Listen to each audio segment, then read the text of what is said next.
be there. Uh, let's see if we got everything on here. Going good. Welcome everyone in the chat. Let me pull my chat over here. Hope everyone's good. Hello, Wolf and Snort. Hello, AI. Thank you for coming in. Um, there's a fire, another brush fire or some sort of fire that is going on. So it was like really bad, and it's like literally right across the street from my house. So hopefully my apartment doesn't get too smoky. Hey, Stephen, welcome in. How you doing? Hope you're having a good week. Hey, Winstone, welcome in. I was just saying, there's a huge fire, another big like brush fire right across the street from my house, and all the smoke was like coming. I'm hoping you guys can't tell it's smoky in here, but it was really bad. So, and it's literally like not far. It's like right across like a couple of blocks down. So it was crazy driving home from work, and it's awful. This is like the second one this year that has been really close to the apartment. So it's been crazy, but good to see you guys. Welcome in. We have a really good topic tonight.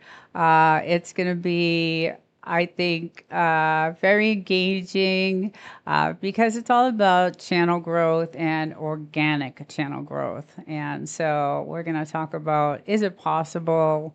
There's so many different tools that YouTube has for us to grow our channels.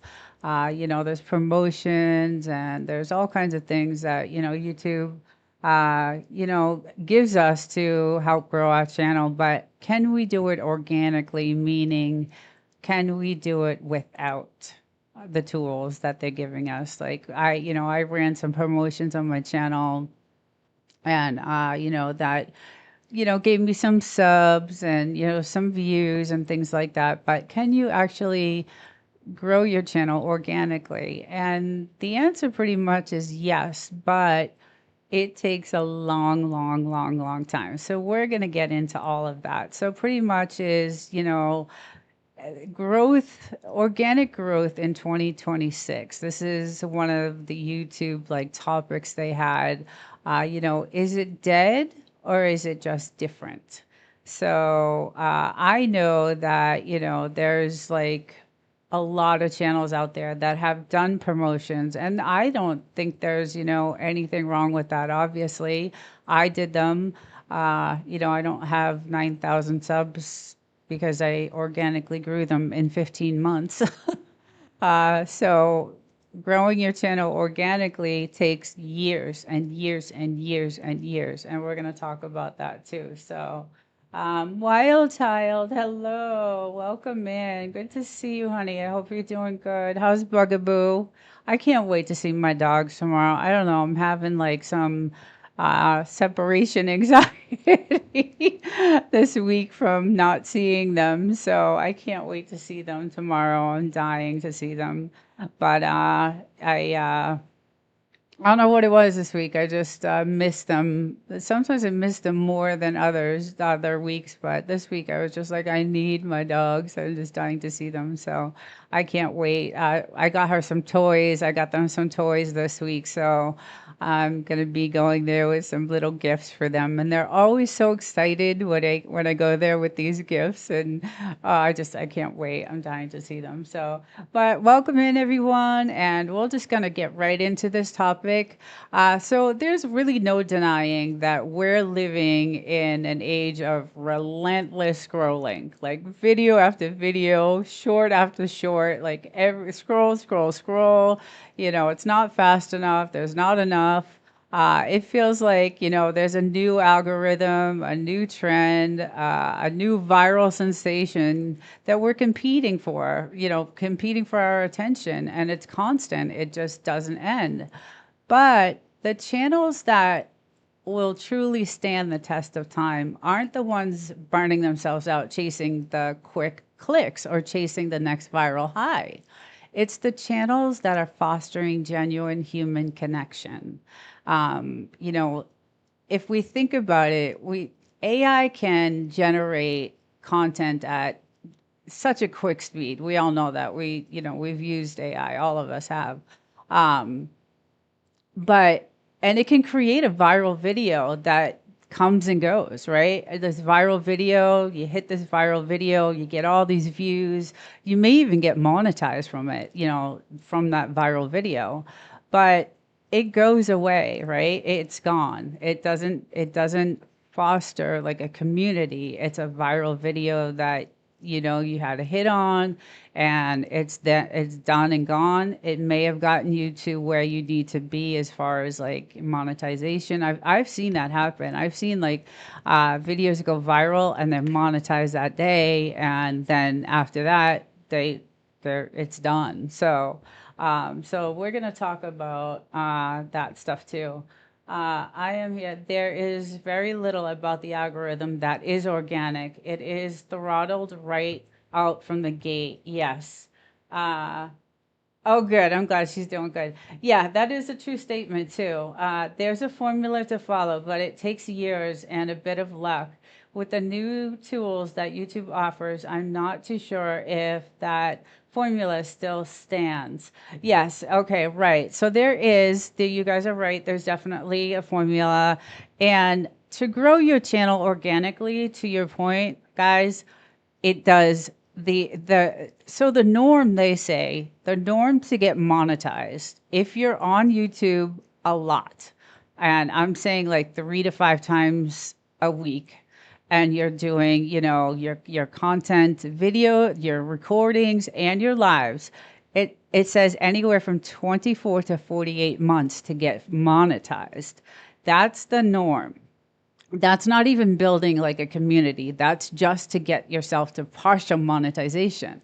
So from there, the partial monetization is 3,000 hours, right? So from there, you need to get the other 1,000 hours to get full monetization. So that's the norm. That's the normal time, 24 to 48 months for being on YouTube 3 to 5 times a week, plus producing content and things like that.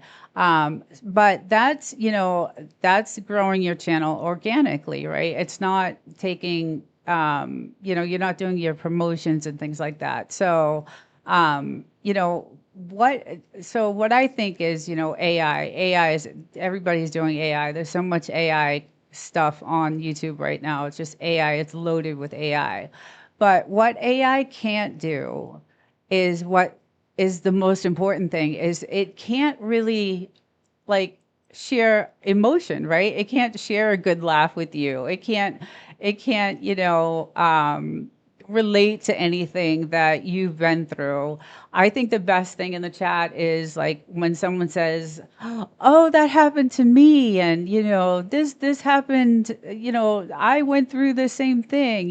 So you're talking and you're building, this community, which is organic, right? Because you're developing this relationship with the chat and the people that come into your lives, and so that's considered organic, right? It's considered, they're trusting you. You get along. You guys we have a good time. You come back. So that's the organic part of it. Now, the viral, we're going to talk, and I'm going to share a couple of videos. I have 2 short videos that kind of talk about viral and the community. Let's see. YouTube offered these tools for a reason. You could use them or get left behind.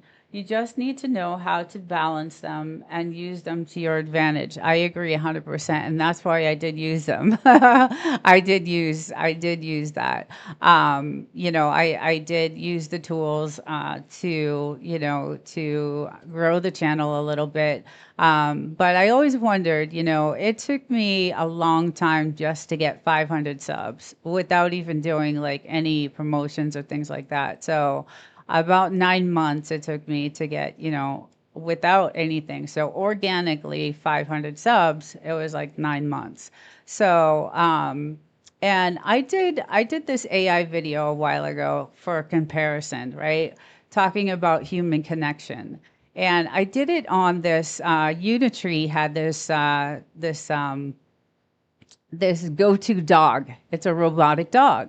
And I did this video and I related the dog to having a relationship, right? So my point in that video was, can a robotic dog replace the connection that you would develop with a real dog or a pet?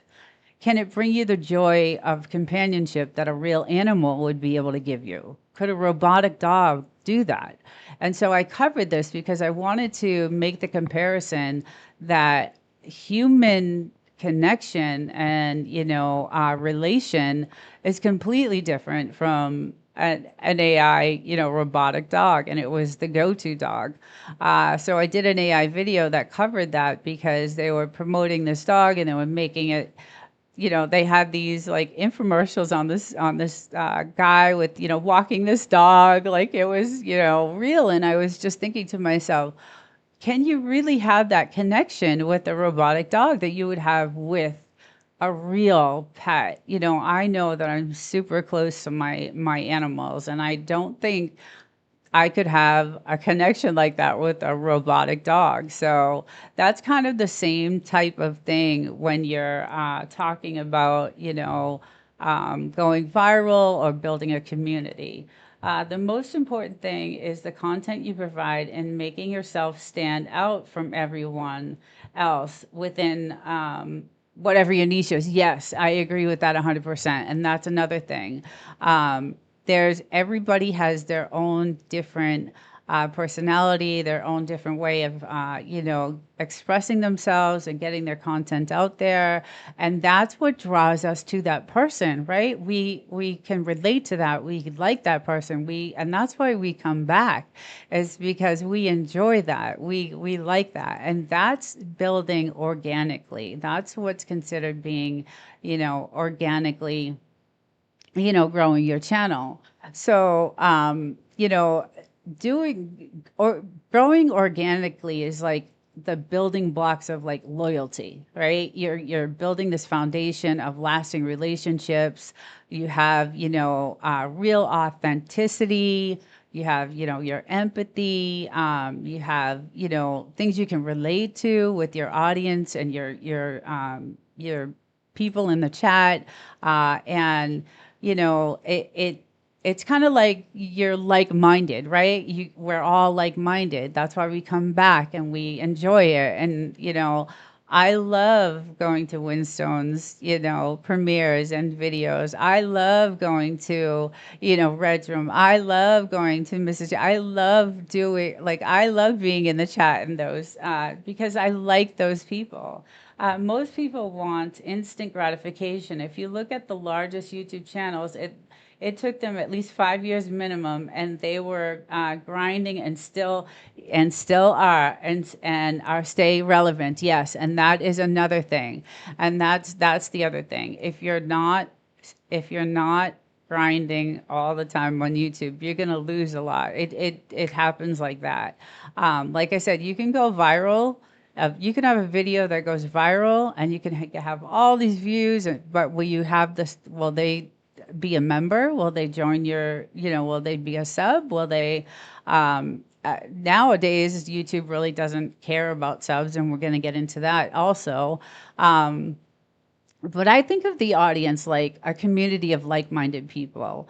You could chase 1 million quick views, but having loyal people who actually care about what you're doing, that's where the real value is.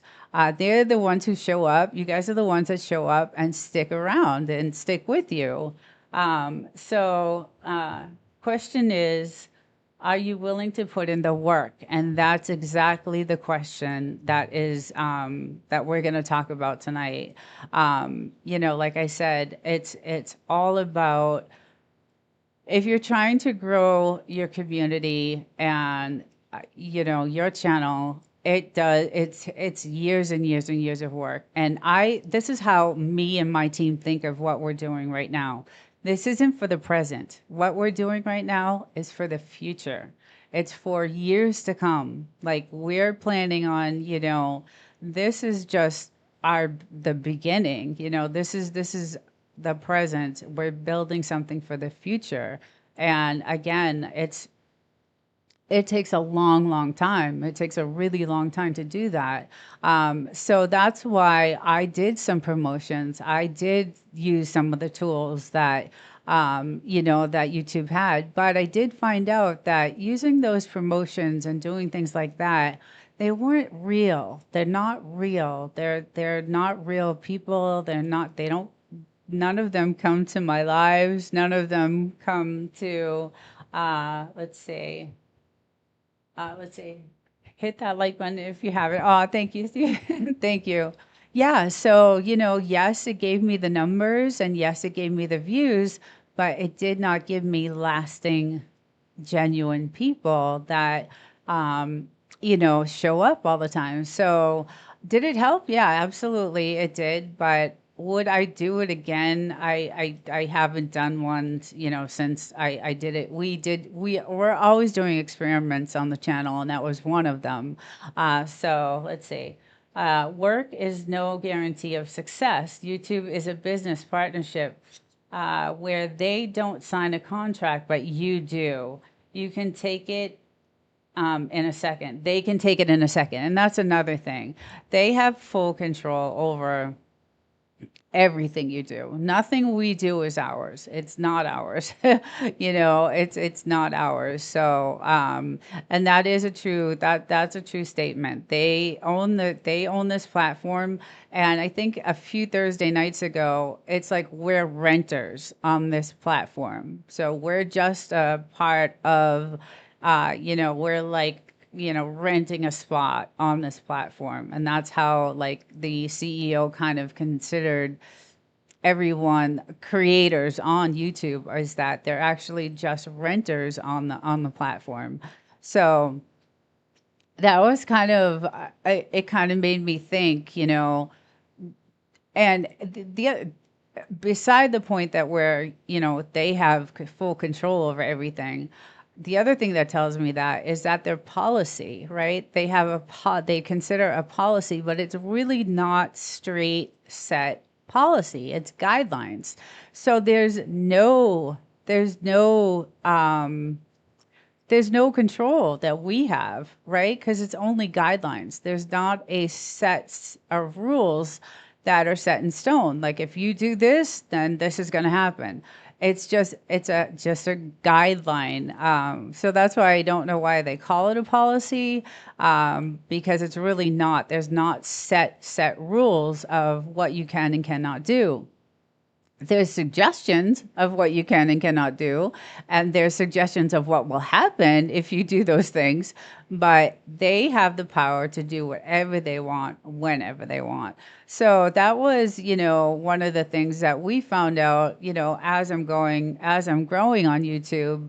I'm thinking more and more of, would you rather have a viral video and be monetized instantly, and or would you rather take the time and grow your channel organically, through lives and things like that?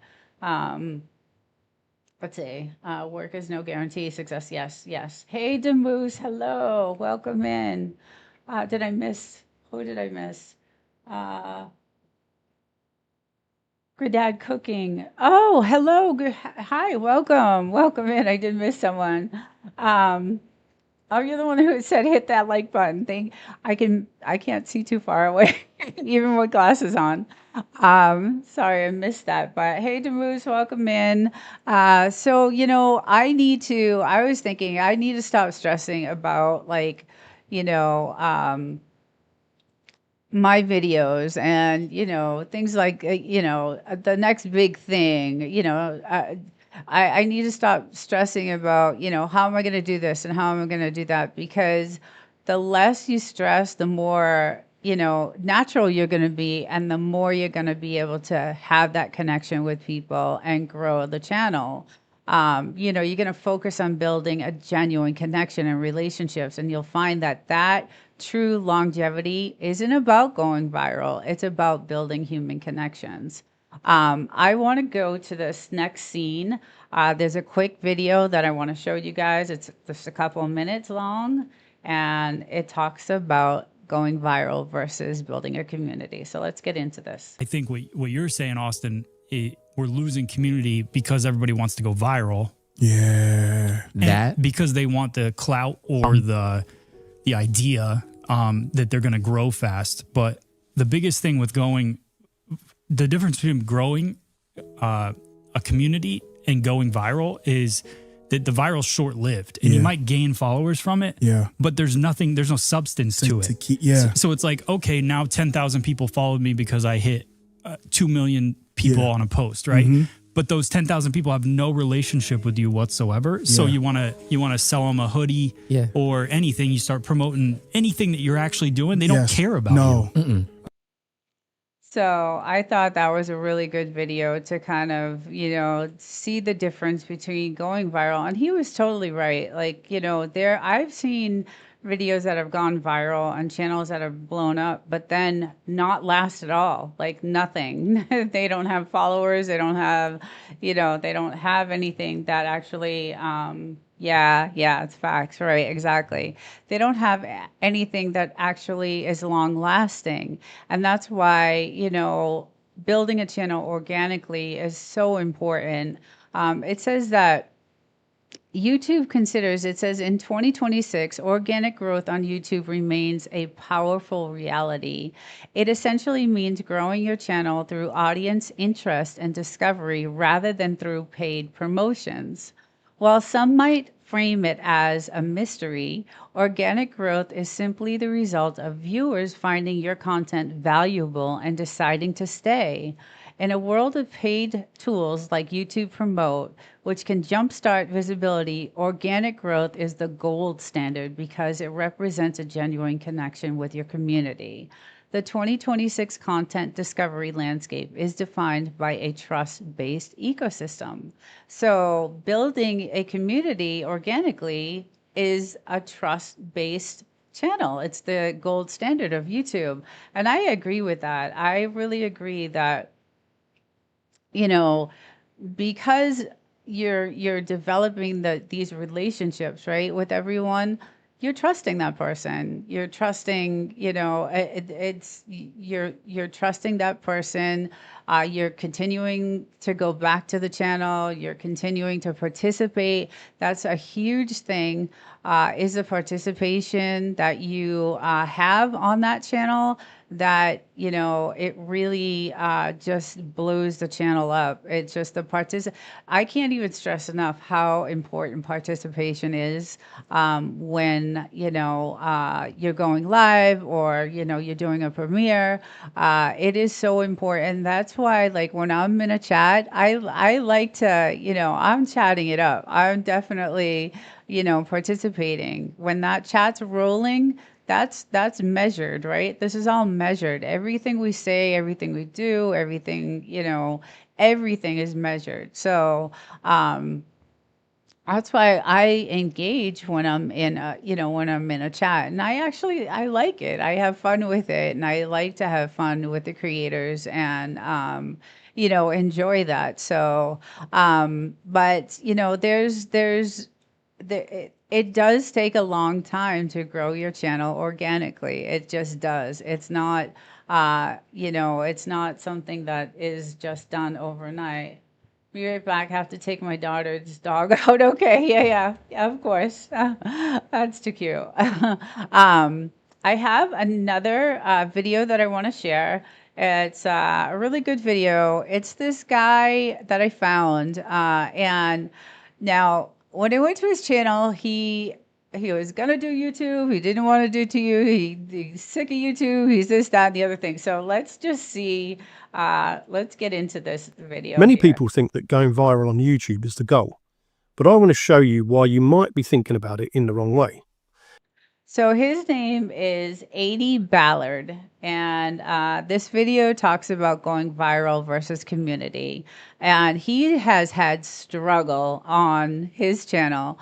It took him a long time to get monetized. He talks about, really like this guy because he really talks from the heart, and that's what I think draws people to each other, right? They're honest, they're giving experiences.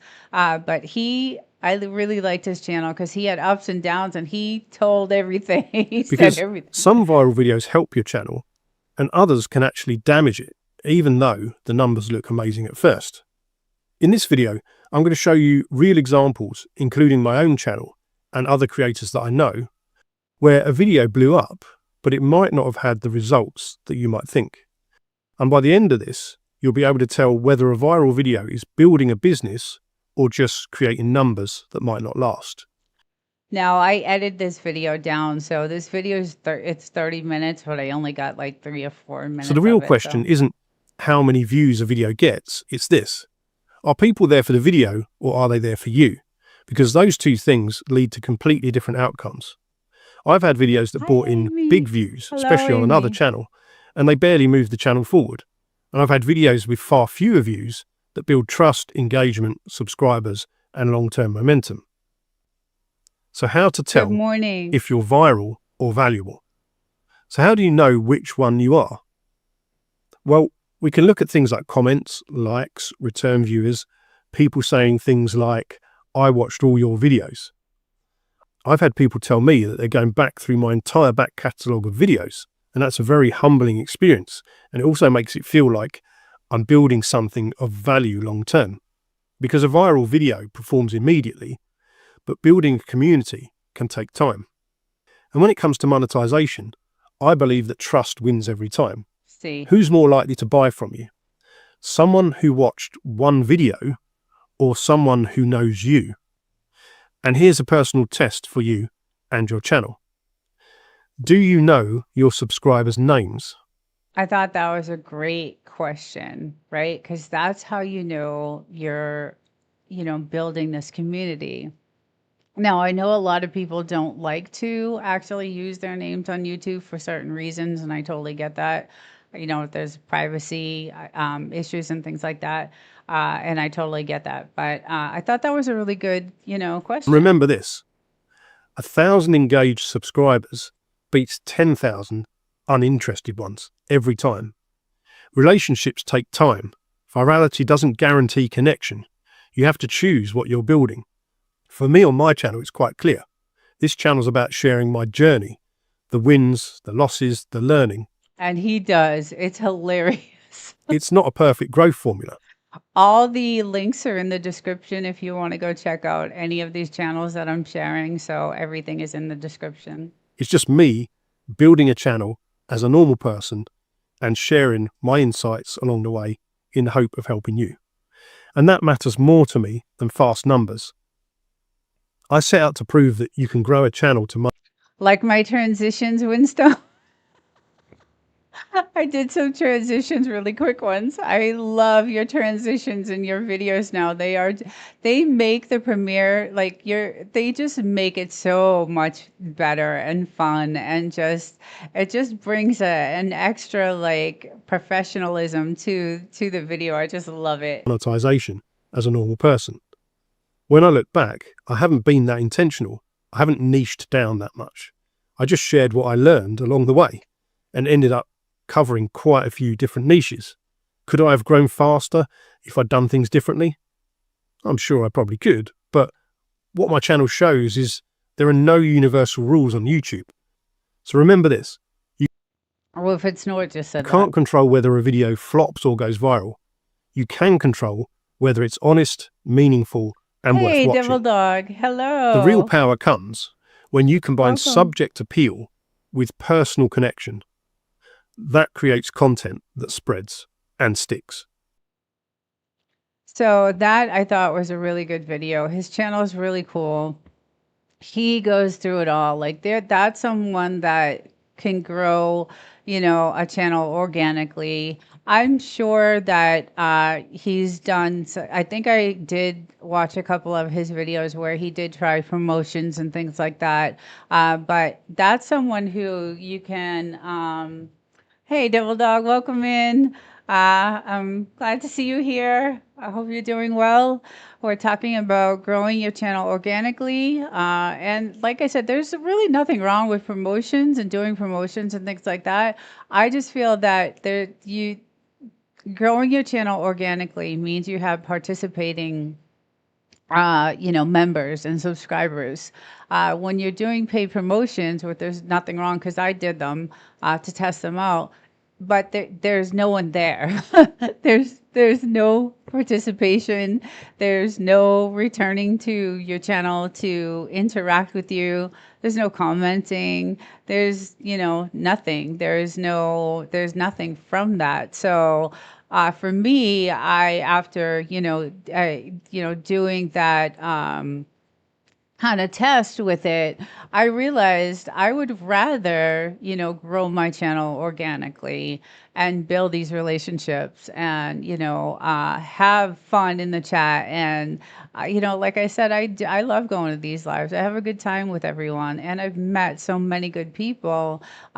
So it's just viral versus organic. And like he said, you can have a viral video and you can have, thousands of people like subscribe to you that day, but then you'll never see them again if you don't produce something that they like again.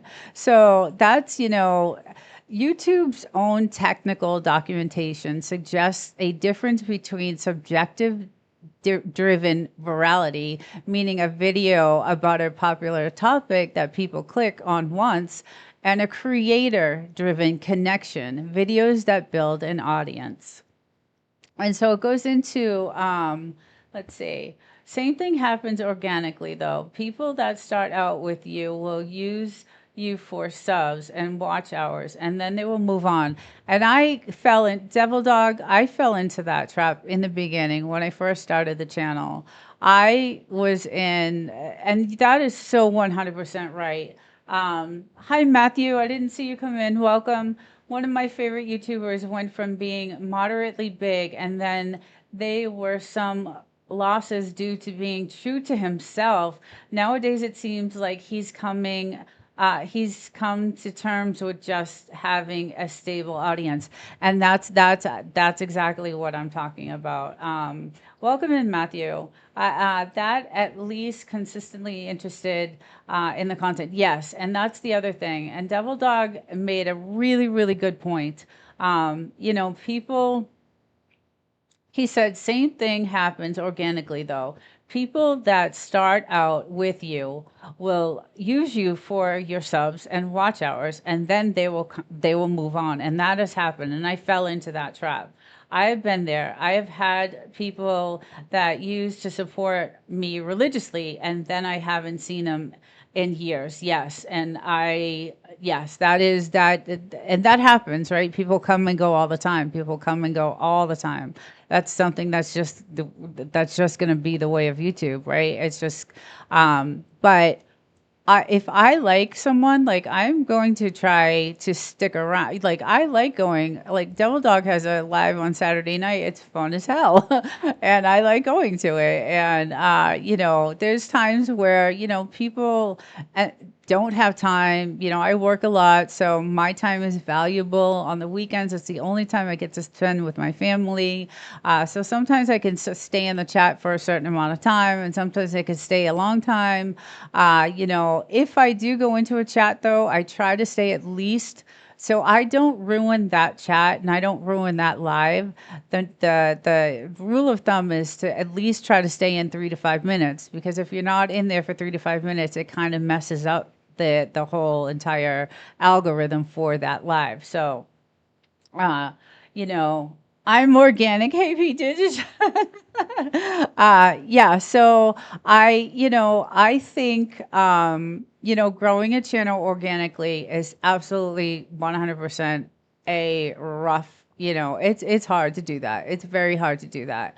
And to Devil Dog's point, I fell into that trap where I was subbing to people that I thought that, you know, they subbed to me, and, you know, they were coming in the chat and they were sub farming from my from my people. Like, they would come in, drop links, you know, you know, come over to my channel, come over to my channel, and it was out of control. And I was in this certain community, and I'm not going to say what it was, because it was a while ago, but I you know, I still kind of, you know, visit that channel, but I'm not part of that community anymore, because of what was going on. I guess that is why you are more expensive heat digits. Organic is always more expensive. Desert. That's a good point. That's true. Yeah, so I had issues in the chat where they were just pounding like, it was getting out of control.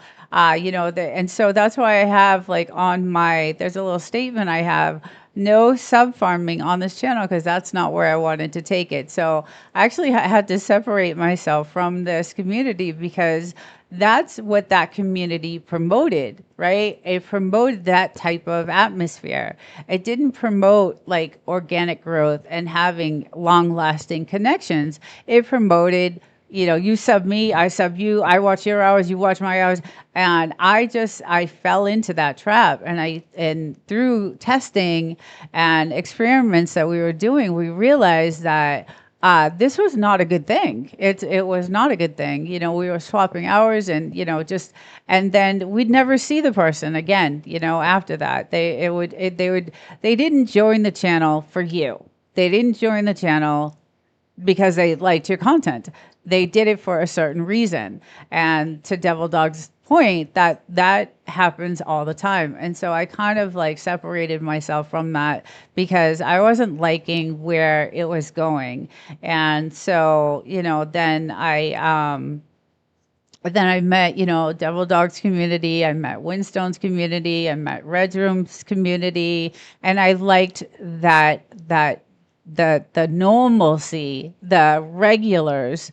You know, I loved the people in these communities. Let's see. You're very important, just not to me. Just kidding. Being consistent in putting out content. Lunacy? Being consistent in putting out content is key, but it is easy to get discouraged. Yes, of course it is. And that is definitely definitely a true statement. It is easily. I just put out a video yesterday, right? And I thought, oh, I really thought it was really good. And it's on my AI channel, because that's really where I do all my recorded videos. This channel is mostly lives. And I really loved it. I loved the video. It had some, you know, good, and I got 20 views. So it's like, you know, I was discouraged on it, because, you know, I liked the content. I liked the information. You know, I covered AI, which I love. But it is discouraging when you don't, you know, you expect a certain thing to happen and it doesn't. But the thing that I like about what is happening to me and my channel is that I'm building these relationships with many people, and they're coming back, and I'm going to theirs, and, you know, I'm supporting, and I enjoy it, and I want to keep those connections. And I was talking last week that YouTube has been messing around with your subscriptions and your subscribers, and all of a sudden my recommendation page didn't have any of the people that I followed. And I talked about this last week. I was pissed off, because now I had to go seek out Devil Dog. I had to go seek out Winstone. I had to go seek out, you know, it was awful that I didn't have any of the regulars that I follow and support on my feeds, because they're doing this testing of, you know, their page. So they completely separated the subscriptions from the home feed page. So the recommendations were completely gone. I hate the people, but enjoy their subs. Freaking Peter just I love this guy. I hate the people, but enjoy the substance. Why better than any network can provide? Friggin' hilarious. Hi, Amy. That is so funny. You always make me laugh.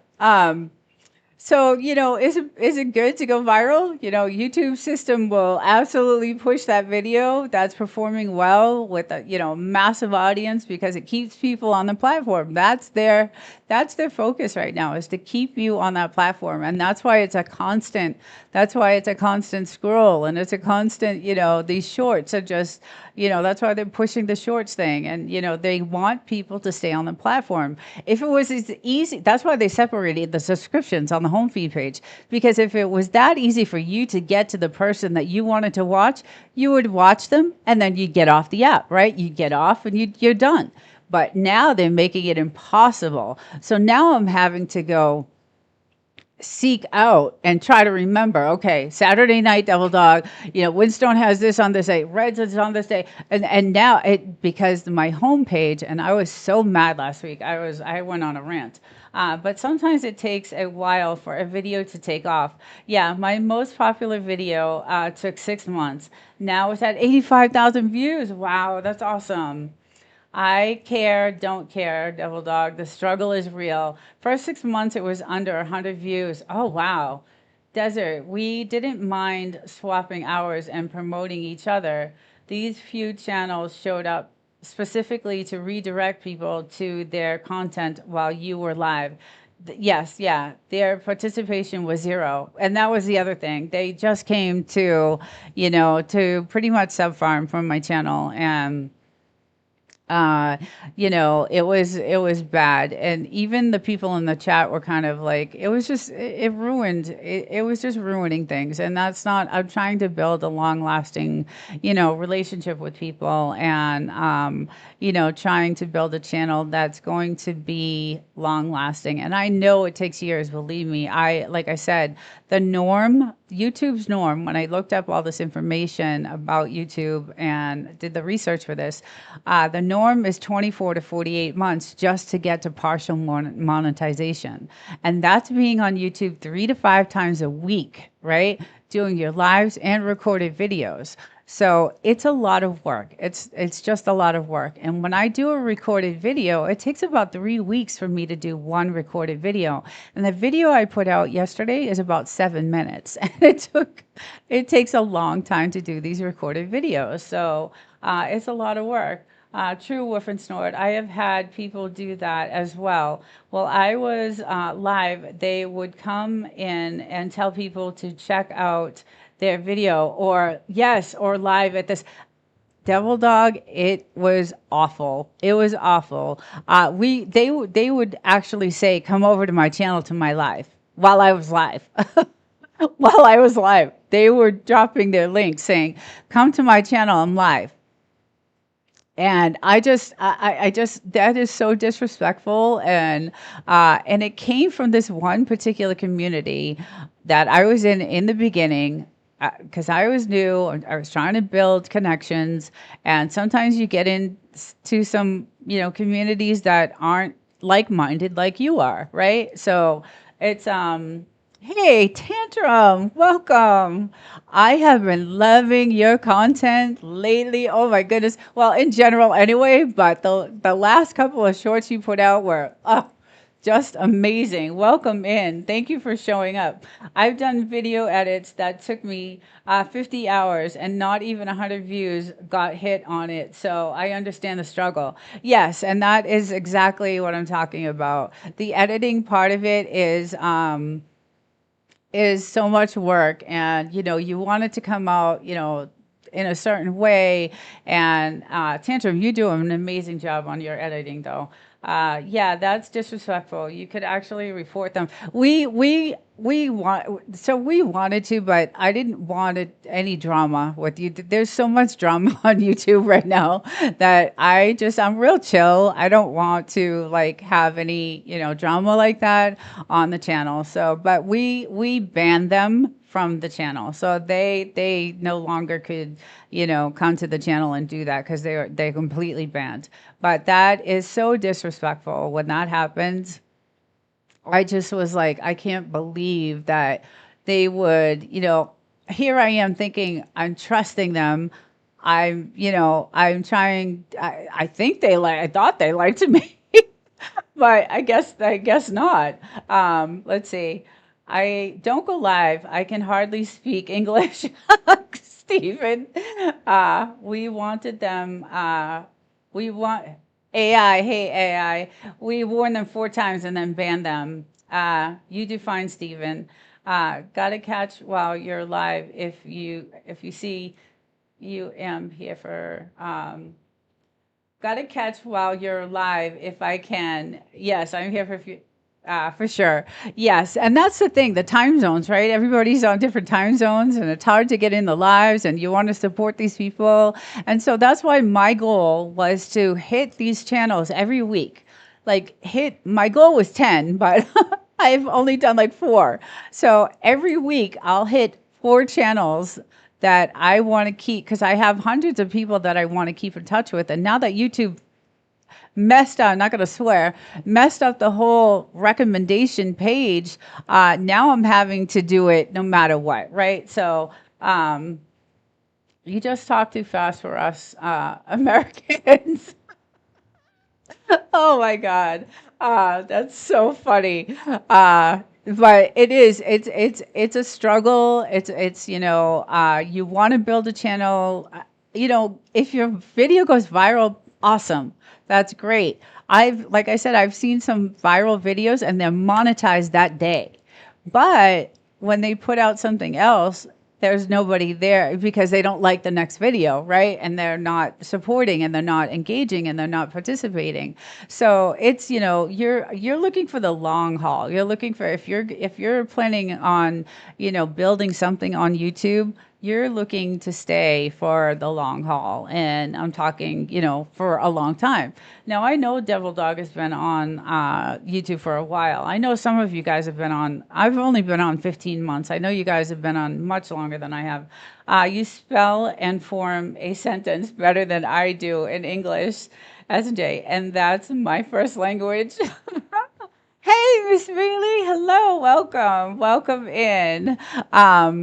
So, it's great if your video goes viral. That's great. Can you get people from that? Yes. But the norm is that they really don't, come back. Since I have a couple of new people, I'm just going to play that one video one more time because this Many video people I think that really, really liked. And I think what you're saying, Austin, we're losing community because everybody wants to go viral. Yeah. And because they want the clout or the idea that they're going to grow fast. But the biggest thing with going, Thank you. the difference between growing Thank you. a community and going viral is that the viral's short-lived and you might gain followers from it. Yeah. But there's no substance to it. So it's like, okay, now 10,000 people followed me because I hit 2 million people on a post, right? But those 10,000 people have no relationship with you whatsoever. Right. So you want to sell them a hoodie or anything. You start promoting anything that you're actually doing. They don't care about you. So I thought that was such a good analogy. I thought that was such a good point that he was making because it's true. Yes, can you get some, will some people stay? Maybe. Is going viral a good thing? Sure. You could, like I said, I've seen someone go viral and be monetized that day because of the viral video. But, building a long-lasting community, it's really hard to do off of a viral video. And that's why there's a loyalty. So there's a loyalty metric and it's not a feeling.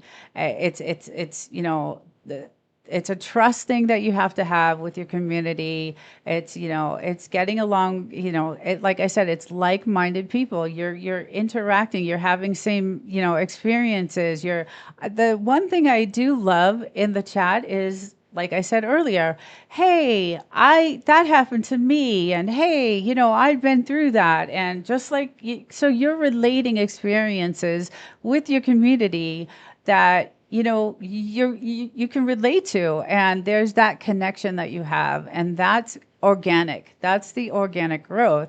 And then you have, guess what? They're back the next time. And guess what? They're going to your channel and they're watching your videos and they're commenting and they're engaging and they're, you know, participating. And that is the most important thing, is the participation and the comments. That is like really, really, really high in YouTube's, you know, in the eyes of YouTube, is that engagement. And so that's why I was so upset last week when my recommendations page, so YouTube was doing some testing, and I think they're still in the process of doing this. Oh, thank you, Tantrum. Be right back. Need to fix a tree. It's 117. Oh no, is it? That was the other thing. You know, I'm going to the desert tomorrow, and I was hoping that it wasn't going to be 119, because it's been 119 degrees out there. It's 103 where I am, but it's been, oh God, poor guy. Yeah, so we just planted trees last year, and we have to have these wooden poles to hold them, because the wind, we have 50-mile-an-hour winds out there, and sometimes the gusts are 60 and 70 miles an hour. So the tree will come out of the root. I feel so bad for him, because then he'll have to go back and replant everything. And just, so now we bought these like bars, and we tied the trees so that, like, you know, the wind doesn't take the, it's rough out there. It is really rough out there when the weather is that brutally, you know, hot and windy. So good luck, honey. Hope you don't lose any of the trees, because they're really expensive.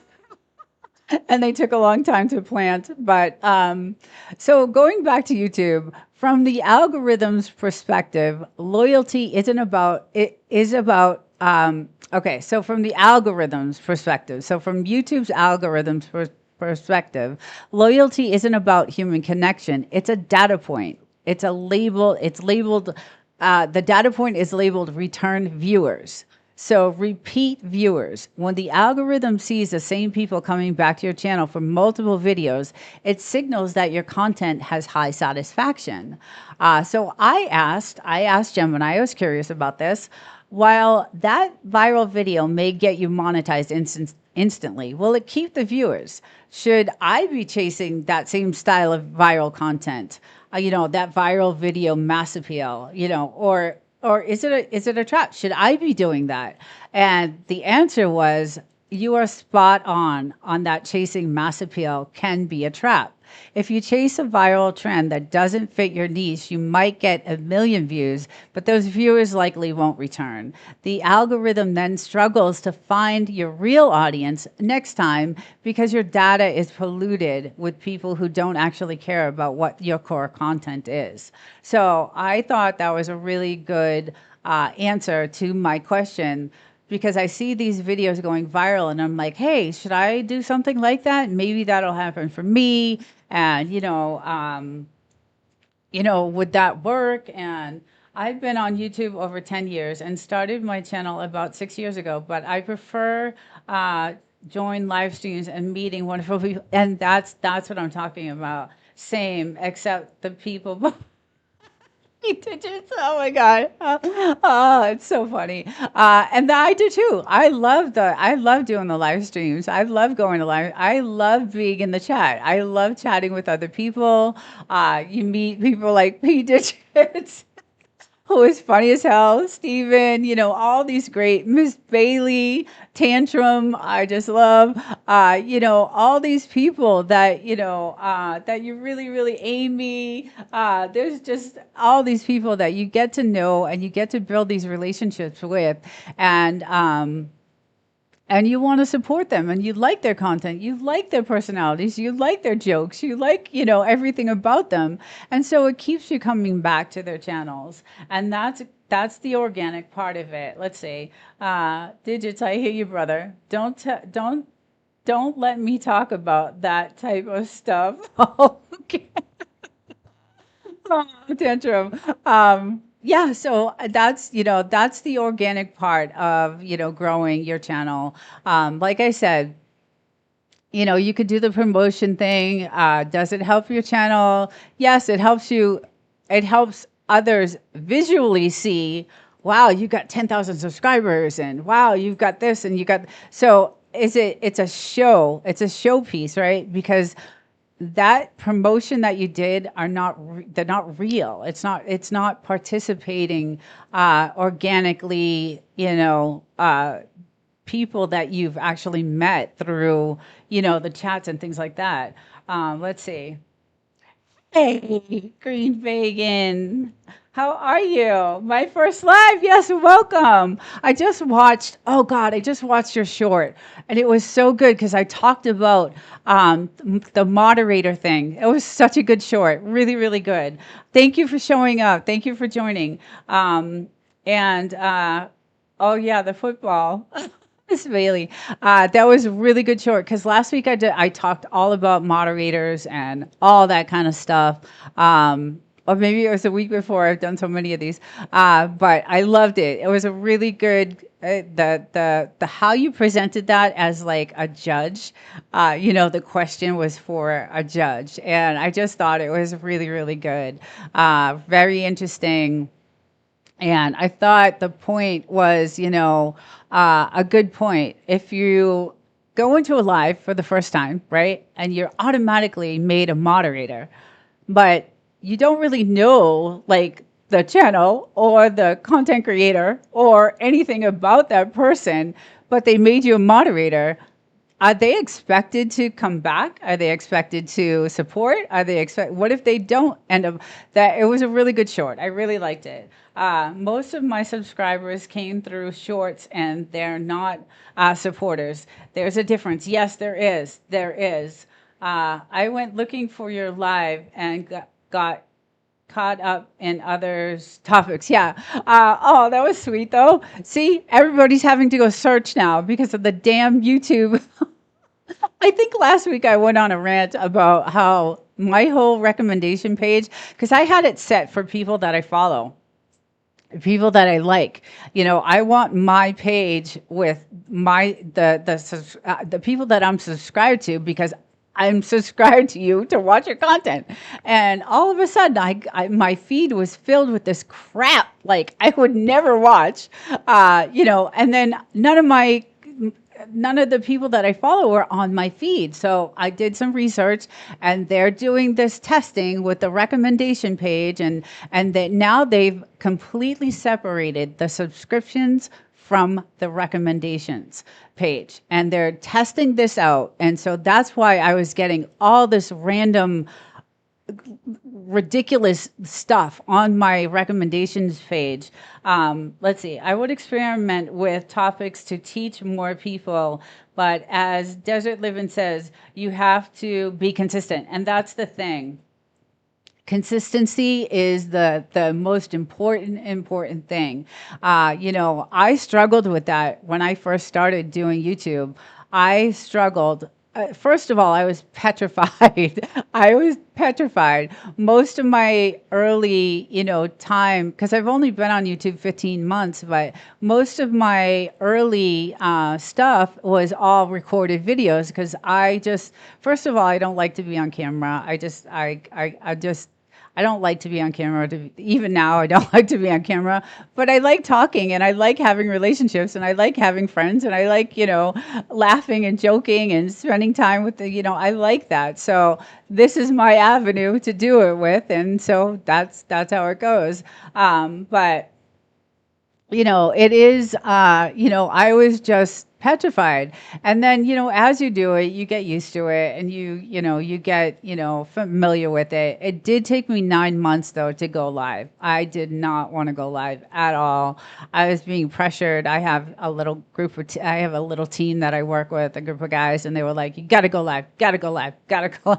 They're pressuring me and pressuring me and pressuring me. And, I was just like, oh God, I just, didn't really want to. So I had some issues with going live in the beginning. My first live was a disaster, I think. My team was like, no, it wasn't that bad, but it was. And then, then we had people like hacking we had some trolls in the chat and I wasn't used to that. There was all kinds of messes that, I don't like being on camera as well. I have a face for radio. But not the voice. So what am I supposed to do? It's funny. I'm taking an AI class this week, so I'm not live streaming. I saw your post. The World Cup is hot, so I had to be. Yes, I saw your post about that. It was 3 months. No, it wasn't. It was a long time. It was longer than that. Hey, the milkman's kid. Welcome in. I was always intrigued with the dugout pit. That's what lured me in, like the pooches and the desert. And you're a good streamer. Oh, that's sweet. Thank you. I believe in growing community. I was pressured too. Now I love it. I do love it too. This is what I love. I love this part of it. Like if I have to be on camera, I have to be on, but I really do not like being on camera. I just hate it. I don't know. I just don't like it. But you get over it and you have fun in the chat. And this now I don't really even see the camera, like I love just talking and chilling out with you guys and hanging out. Let's see, Eddie. Well, we're between a rock and a hard place. Oh my God. And the thing is, Devil Dog, we all have a great time at your live. So it's, that's the most important part, I think, is just having a good time and developing those relationships and, keeping those going, keeping in contact with it. And now, because of what's happening with YouTube and the recommendation page, I'm starting to use my community page a lot more. So I took your advice, Miss Bailey. I started like posting videos that I'm going to be doing on my community page and hey, go check this out on this date because now the recommendation page, because of what YouTube's doing with all their testing, is you're having to seek out these people now. They're not coming up regularly like they were. So Devil Dog has a fighting chance. Let's see. You guys, too funny. I do. I like going to that live. I like going to Red's live. I like going to Winstone's live. I love going to lives. If I did not work, I'd be in a live. All the time I'd be in the lives because I like chatting it up. I like, Mrs. G is funny as hell. She's got, she's hilarious. YouTube Police, Belt Loop, he's, when Devil Dog, Belt Loop, and Jerry get together, it is a scene to be seen. It is hilarious. Like they they rag on each other. Like it's just fun to listen, even if you're not like in the chat. It's just fun to watch these guys. He probably wouldn't want it any other way either, and I respect that. Who is that? Green Vegan. Oh, she's really good. I met her through Reds. So I was in the chat. In Red Room's live, and Green Vegan was on the panel, and she is just really funny, great personality, great content. She put out a short today that I absolutely loved, and you just a really good channel. And I have watched her hula hoop. I've watched her. She's fun. She's just a lot of fun, and she's smart. She's really smart. And I'm drawn to that type of person. So no, who is Devil Dog? LOL. I love to hate on Gary. The funniest thing. I can't. I sit there and laugh my ass off because he's just the stuff you guys say to each other. I just can't. And then P Digits is like, Desert mentioned you in the live before. Desert mentioned you in a live before. Yes, I have mentioned Devil Dog many times and Gary. And yes, they're also really fun community.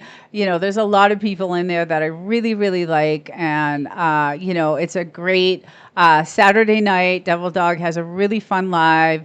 And it's just, he does a drawing and a wheel. And, it's a lot of fun. And you get to hang out with people that are like that can joke around and can take a joke, and and he's also ex-military, so respect and praise the military, and thank you for all your service. So you gotta love him for that too. So it's like male version of Lauren, Laverne and Shirley. My God, that is yes, Gary is cool. He's very cool. I prefer Felix and Oscar than Laverne and Shirley. Oh my God, that is so funny. Thank you for your support. Yes, you guys are just hilarious, and I just, love the interaction that happens. And even on Civi's live, I love being in there too. And that's the other thing. I used to have her on my recommendations, feed, and she was gone. And I know that she's on more and more now. So I'm hoping to get into one of them because I've missed so many of them. And I really enjoy her. She has a great personality. She's funny as hell. Let's see, I'm missing. At least I didn't say Lenny and Squiggy. Or if you add Jerry, the Three Stooges, but I'm so funny. They got me hooked on Pepsi. See, everybody has fun. It's hilarious. I love the comedy. Jerry is Curly and Gary is Larry. You guys, I love it. I love to just listen to you guys like just rag on each other, and it's just hilarious. Gary is a funny. He seems more sensitive than than Eddie and Jerry, but he's just a funny guy. He's a funny guy. You guys are all funny. And I have a good time. And, even in Red's live, I have a really good time in that live. Winstone's live, I have a blast in that live. These are all people that I really like to. I've been in a couple of Tantrums lives. He has great lives. It's hard because I'm in California time, and the time zones, if you're on the East Coast, it's hard for me, and I work a lot. So, but if I didn't work, I'd be in a lot of lives because I enjoy it. I love chatting it up. I love it. Yes, Gary is sensitive. Yes, he's gotten mad at me before. Winstone is so upbeat. Yes, he is. And that's the other thing I like. I like the energy, the positive energy. That is so awesome when you have that positive energy, and that just spreads. That just, it's like it just spreads. It's wonderful. Gary and Eddie is like Starlet and Waldorf from the Muppet Show. I remember that show. Oh my God, I'm old. I used to love that show. I never missed it. I always watched it. Haha, those are the balcony guys. Yes, I loved that show. It was such a good show. Those two were hilarious. And I don't think it was made for children.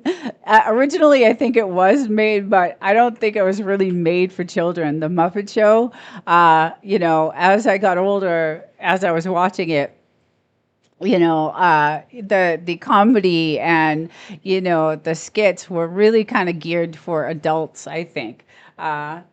Yes, I love Winstone. Yeah, he's a good guy. He's definitely a good guy. And Lynn is sweet, just really, really good people. I met Trini. I love Trini. I go to his channel, I go to his lives.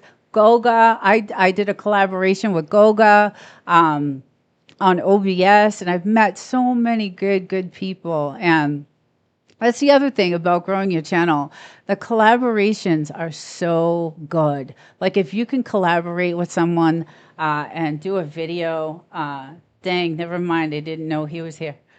Winston. I take it back. I'm in the bushes listening to.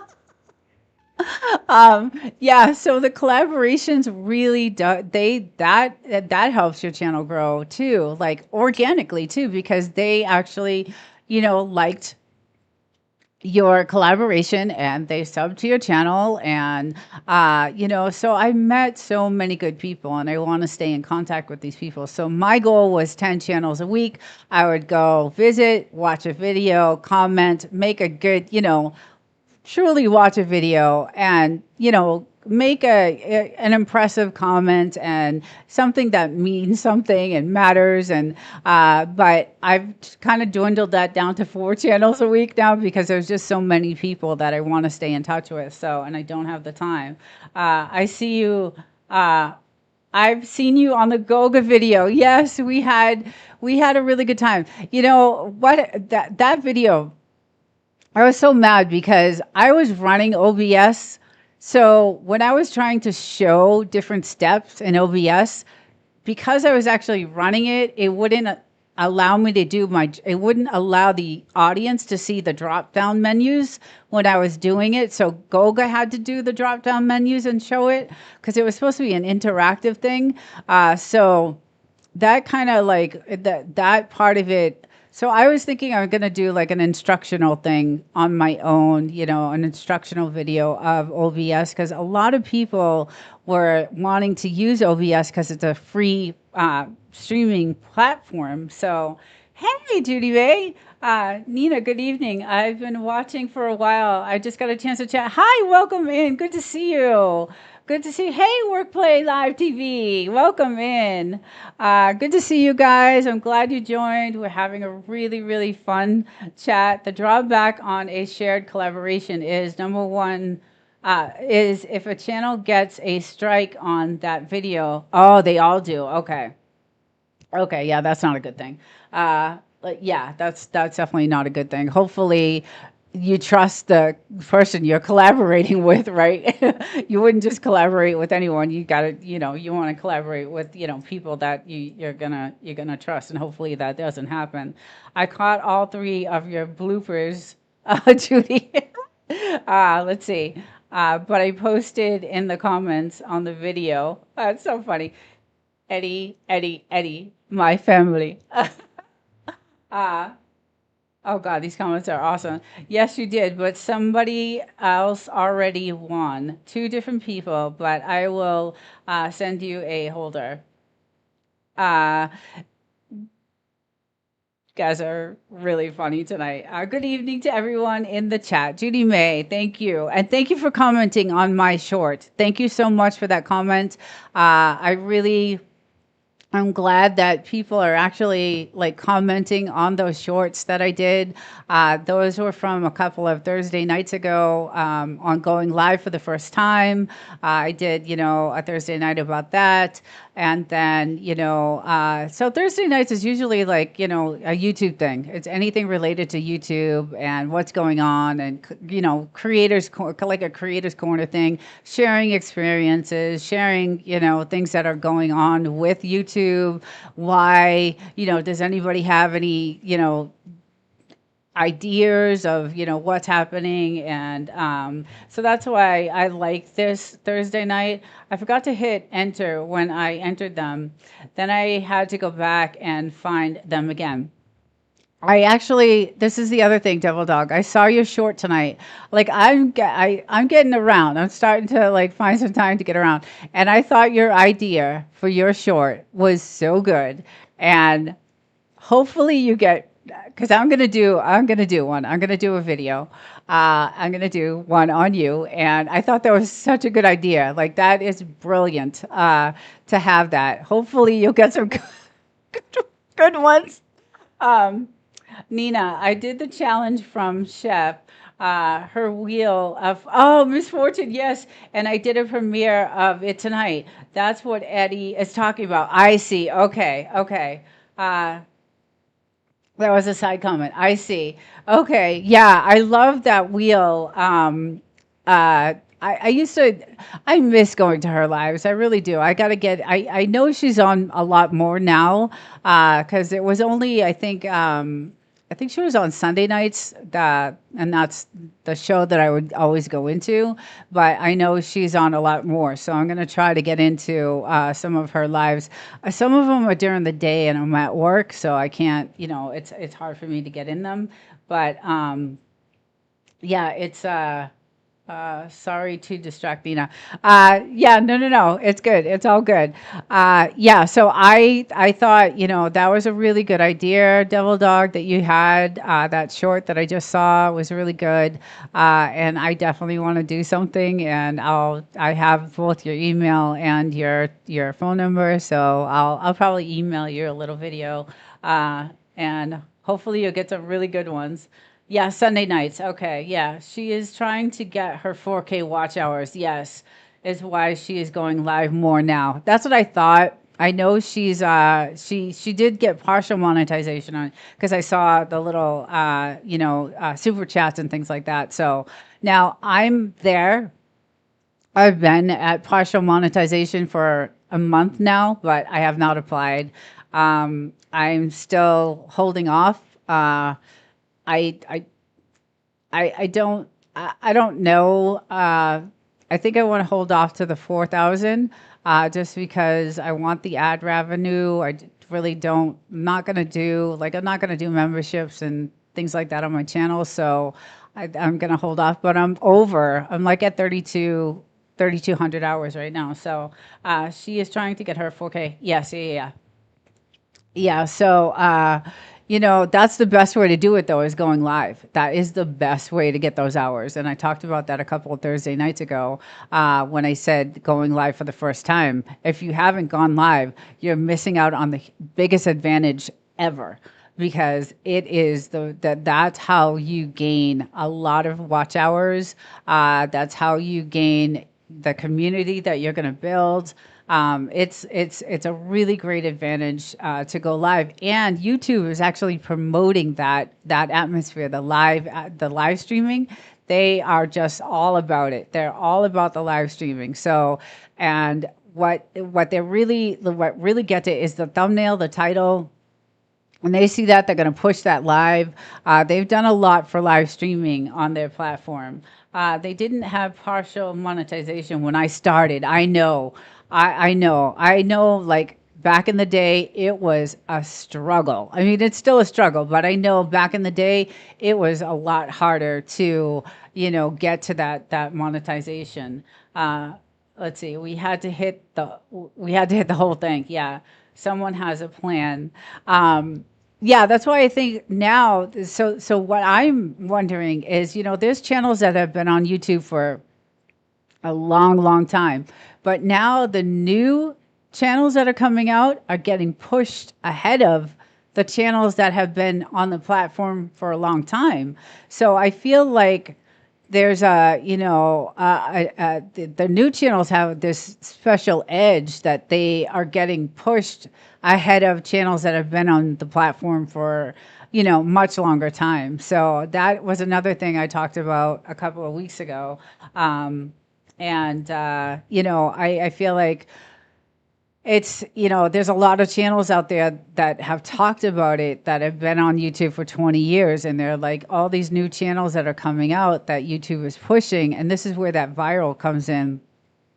And, there's these channels that have been on YouTube for a long, long time, and they're not getting the views. Like, all I see on YouTube now is no views, no this, no that. I'm not getting this. I've been on YouTube 20 years, and I'm not getting this. I think, obviously the platform is changing. We all know that. We've seen it it's still going through changes, and this whole thing with the recommendations page just started on June 25th. So that's when I noticed, that's when this happened. So I did some digging and I found out what they were doing for the recommendation page. And that's why everything changed for me. Let's see. Yeah, I have to have 1,000 subs and 4,000 watch hours. Yes. Yes, and that's full monetization is and that's where the ad revenue comes in, and that's where I think it's still not good money. It's still you got to be on here a lot. It's got to be a lot. You got to be on here a lot to get any type of like income from it. So I think a lot of us are on here because we like to do it. It's sure not for the money. From what I hear, I think doing a premiere too will get you a lot of watch hours. Yes, and Winstone has been doing that. Winstone has been doing premieres, and I said to him yesterday, I think it was yesterday, he did a vegetable. Is Green Vegan still here? Because she would have loved it. He did a vegetable dish, and I don't eat meat, so the vegetable dish was like, I was just like, oh my God, is the recipe in the description? Because it just looks so good. It just looks so delicious. So I do a lot of like roasted vegetables because it brings out like a little sweetness. To the vegetables. So I like roasting vegetables, and like I said, I eat some I do eat chicken. I eat a lot of fish, but I don't like eat red meat. So he did this vegetable dish, and it looked amazing. It just looked so good. Let's see. Nina went digging. That. God. I did a 49-minute premiere tonight, and I got 22 hours of watch time. Whoa. Wow, that is so good. Yeah, I want to try a premiere too. I haven't really done a premiere yet. So, and I said to Winstone in his live, I'm like, you know what? I think I'm going to try this because what I liked about it is you can be in the chat, like you can actually be in the chat, and as your video is going, and I you know what? I might have done something. I didn't do it as a premiere though. I did it as a live event. And I wasn't, it was when I was really sick and I couldn't be on YouTube, and I still wanted to put out content. So I did this live, and it was like the best of Desert-Livin. And I was in the chat chatting, but it wasn't scheduled as a premiere. So, but I think I'd like to try that. I think I would like to actually try that and be in the chat. And I think it's fun. I think it's fun. Like Winstone is in the chat, and Lynn's in the chat, and just it's a lot of fun doing it like that. Believe me, the wheel of misfortune, what I got was not awesome. So I did it. I did it too back like months ago when I was like a regular, and I think I got. I don't know. She did this thing with like Twizzlers, and oh God, it was ridiculous. Some of the things on that wheel are just horrifying. Just disgusting. I don't even know how people can think of some of the things that go on that wheel, but she somehow does it, and she somehow makes it edible. And I don't know how she does it, but she's a good chef. She can do it, and it's a lot of fun. And that's the interaction that I like. It makes it fun, and she's got a great personality, and she's funny. And a lot of people in that chat are super funny. Yeah, children's Twizzlers, yeah. So the one that I did, it was Twizzlers, and I want to say like I was gonna say lizard meat or something like that. It was some sort of crazy thing that she had to do, and it was out of control. Weren't the Twizzlers straws for her tequila? Yes.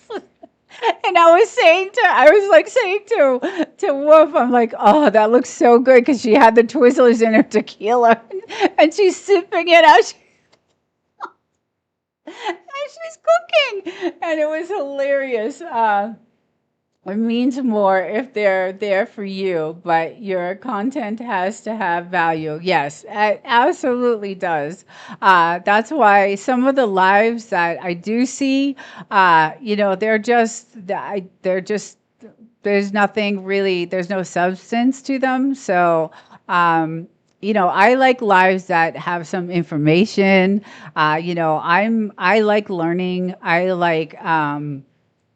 So, for instance, Devil Dog and Ralph from Webb's Web does the first Saturday of every month. They have this like lessons. They do lessons on different it's Da Vinci. So if you haven't done, if you haven't used Da Vinci as an editor, they have little like lessons that they do, and they show you how to do different things in Da Vinci, and they're really good teachers, and it makes it easy for you to go into Da Vinci and do and to replicate what they did. And I like stuff like that, so I like those lives. And those guys, when I was first starting out, Devil Dog, Ralph, Jerry, all those guys really helped, like really helped. I was able to text them, to call them, to email them. Like they were really, really there, like to help. And that's where I was like, okay, I like this. This is the community that I like. Because the one I was in before that was not like that. It was more like, you do this for me and I do this for you. And then, I really don't like your stuff, but I'm going to, it was just, it wasn't what I was looking for. So I just, backed off a little bit, and because it was drawing those type of people to my channel, and that's not what I was trying to build. So, I still keep in touch with that content creator here and there, but I'm not actually part of that, community anymore. So, thank you. I'm trying to get better. Oh God, it's so good. And your transitions make it's just, I love it. I just love those transitions. They're fun. They make the video really cool. It's good. And I love doing stuff like that when I'm editing. So, like the video I just put out yesterday, I did some cool transitions in that. Some of these videos that I showed tonight, all those were transitions that I put in in those videos. So, because I had to edit them down, they're 30, 40-minute videos. I can't, I have to cut the points that I want to make. So I throw them in, one of my editors. I have DaVinci, I have CapCut, I have Runway, I have a lot of editors that I use for different things. Descript, I have, I just have a bunch of different programs that I use for different things. So I like the editing part. I do. I love the editing part. Not that great at it, but I do like doing it. So, and then the YouTube effects maker, that thing is amazing. When Ralph was doing his little lesson Saturday night with the nodes, that's what the YouTube effects maker is. It's exactly like that, and you could do so many things with that program, and it's free. It's all free, everything about it, and it's related to YouTube. So it's it's really cool. It's a really cool thing. Is it good to know some coding? Yeah, it's good to know some of it if you had a little background in it. Yeah. Could you figure it out? Absolutely. There's a lot of lessons, tutorials that they have for that. But it is a great, great tool. Let's see. Sorry, I was way behind in the chat and the video. Oh, no worries. No worries. Did I miss someone coming in? Let's see. Hi, Plains. Hey, how are you? Welcome in.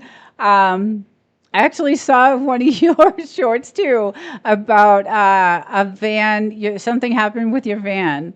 I didn't get to watch the whole thing because I was at work, and I'm always sneaking at work. I'm always sneaking at work on my phone, trying to watch, whatever I can. Because I don't get breaks, I don't get lunches, I don't get like anything there. So I'm always, hey Tommy, welcome in. Good evening, ma'am. Happy going out with wife tonight. Yay! So just gonna let it run for the algorithm. Thank you so much. That's very sweet. Thank you. You're awesome. Thank you so much. So yeah, so during the day, I'm like, sneaking whenever I can. Like if I, I run into the bathroom and I'll be like, in the bathroom, like watching whatever short I can get to or whatever I can, just so I can support because I'm working all the time and it's hard to do that. So, I just, I'm always sneaking and watching these shorts and all this, trying to get on YouTube as much as I can and just trying to support. So, and it's hard because, my job right now is really demanding. We can't build fast enough. Like we just can't build anything fast enough. It's like, it's never ending. It's, just because of what's going on in the world today.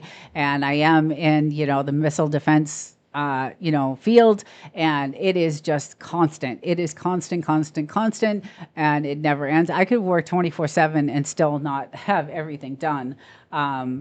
And yeah, so it's, I'm always, checking out, like I said, if I see a live that I can spend at least 5 minutes in without messing up the algorithm, just like Tommy said, I will do that. I will definitely do that.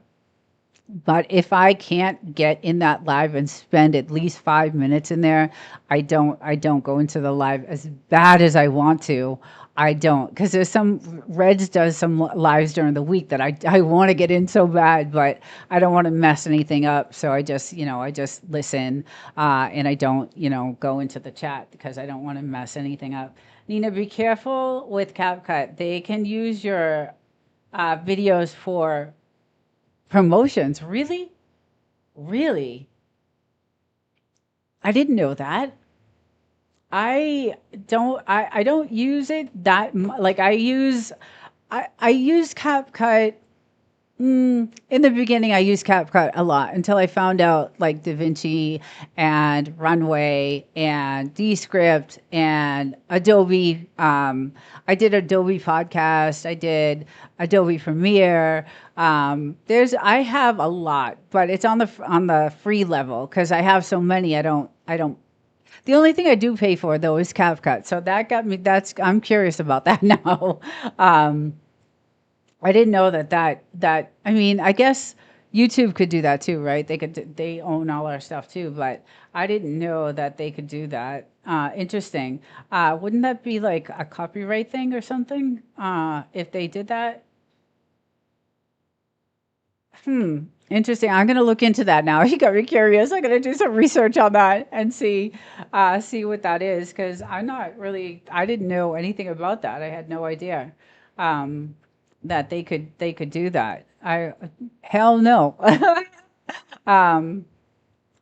That's whack. Yes. We got burned on YT with CapCut Music. And yes, well that's the other thing. So CapCut does have their set of music, right? But I can't. So when I first started YouTube, it was all about putting videos together of my dogs. And so I put music to it. I did transitions. I did all these little cute things because that's what the channel was going to be, was the dogs. It was going to be the desert, the dogs, and things like that. And then I started getting into YouTube like a lot. And that's how I developed the AI channel, my second channel.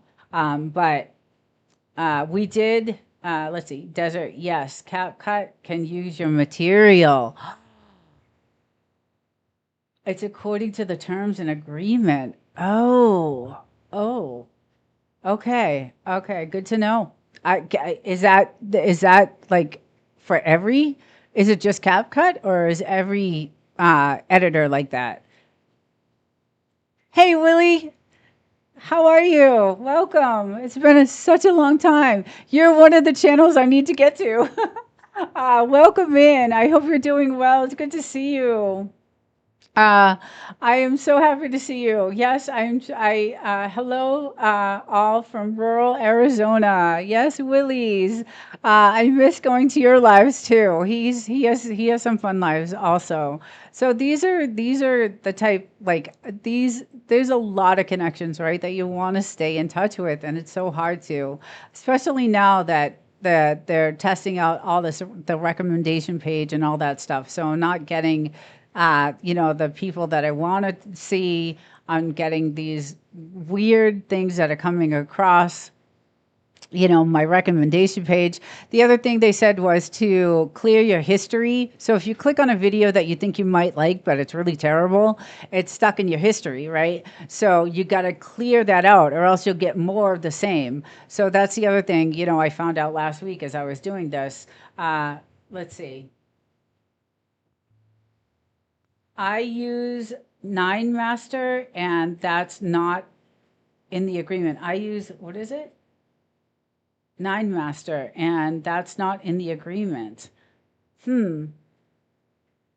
Yeah, I'm not a fan of CapCut, to be honest. I'm really not. I love DaVinci. I love DaVinci. DaVinci's, but it's complicated, and there's um, a lot of different functions in DaVinci, but I really do love it. And I love the YouTube effects maker. That is the other thing that I really love, but that takes a little bit of, yes, you can do it without the coding part of it, but because I do some coding during the day, I really like working with that. It's really cool. Let's see. Hello, Wolf. You came back. Yeah, he survived 119-degree weather and the winds at like 70 miles an hour out there in the desert. So I'll be heading out there tomorrow. Um, hopefully it won't be that bad. I'm a CapCut master. Yes, okay. Gotta run. Thanks, Desert. Bye, P Digits. I'll see you. Thank you for coming in. Hey, King Nero. Welcome in. Have a good night, P Digits. Have a good weekend. Yes, I use it too. I use CapCut too. Not a huge, it's an easy program to use. It's super simple, and that's what I like about it. If I'm trying to get something, if I'm trying to knock something out, it's CapCut. But if I'm seriously doing something like I want to put like movie quality, it's going to be a different editor. Let's see. Yes, VN Video Editor was great. I was using my phone to edit. Oh yes, yeah. Uh, Okay, let's see. CapCut will pay you to create templates for them. Yes, that's right. They will. Yes. Hey, Meritage, welcome. Yes, they will. I've actually gotten emails from them saying, and that's why. So I got emails from them saying, "Oh, you're a good creator, or you're a good editor. Do you want to work?" I've gotten like job offers. I don't think they're real. I think it's just a generic thing they send out to, whoever. But yes, they will. I do all my editing from my phone, and CapCut is excellent for that. So now the YouTube has an editor, and you could do it on your phone, YouTube editor. And I have made so many good shorts with this editor, and it is amazing. It is the YouTube Create. It's I don't know if you can see it, but it's this YouTube Create, and it's just an app you download, and it's got templates. It's got AI. You could do whatever you want with that, and I've done a lot of stuff creating from that app on the phone, and it's YouTube Create. And the YouTube Effects Maker, ridiculous, like just insane. One of the best editors. I really like it. Let's see. I do all my editing from my phone, and CapCut is excellent for that. Yes. Tell my bosses, don't. DaVinci is good, but I rather use Over's Clips. I did use Over's Clips for a long time. I have Descript. I need to try that out. Can you do long form on it? So okay, so Over's Clips. I used to love Over's Clips. You take your link from your video, you throw it into Opus Clips, and you get 90 different, it cuts your video up into 90 shorts. And it ranks your shorts. It'll tell you, this one's going to score 90%. You're going to get a lot of views on this one. This one's not going to do so well. You can edit the shorts. You can do whatever you want. It's kind of pricey. I paid for the year. I think it was like $180 for the year. And I did it. And that's what I used only. I only used Opus Clips for my shorts. And it was super simple. Now I canceled it and I do all my shorts in CapCut. So all my shorts I do, every short I do now is done through CapCut. And that's why I like CapCut, because it's a quick, easy way to do your shorts. And I love it. It's just real fast. It does a lot of cool things for your shorts. And I can knock 10 shorts out, in CapCut in, an hour. So I just throw my video in CapCut and I slice it up, the parts that I want, and I make shorts out of it. And it's really cool. Let's see. I use an array of apps, though. Yes, I do too. If the program is free, there's a risk you take. Yeah, I know there is. Yeah. Filmora is good too. Yes, I have not worked with it, but I've heard a lot of creators talk about it. I heard a lot of creators talk about it. Runway, have you guys tried Runway? It's like movie quality, really good. VEO3 we tried. Now, when it first came out, they promoted the hell out of VEO3, right? Like it was going to do all this kind of stuff. And I have a video that we did on VEO3. Actually, Wolf did it. And it was not developed at the time. So the prompts that we were telling it to do were not doing what it should have. But they promoted the hell out of VEO3. And everybody went out and bought it, but it didn't do what it said it was doing. So so we tried that too. Like, again, my friend. Aw, Amy, you're so sweet. 11 Labs is great too. Okay. I never heard of that one, actually. You like the host? TikTok owns CapCut as well. Their features are really cool. Yes. Changed account. Oh, you're so sweet, Amy.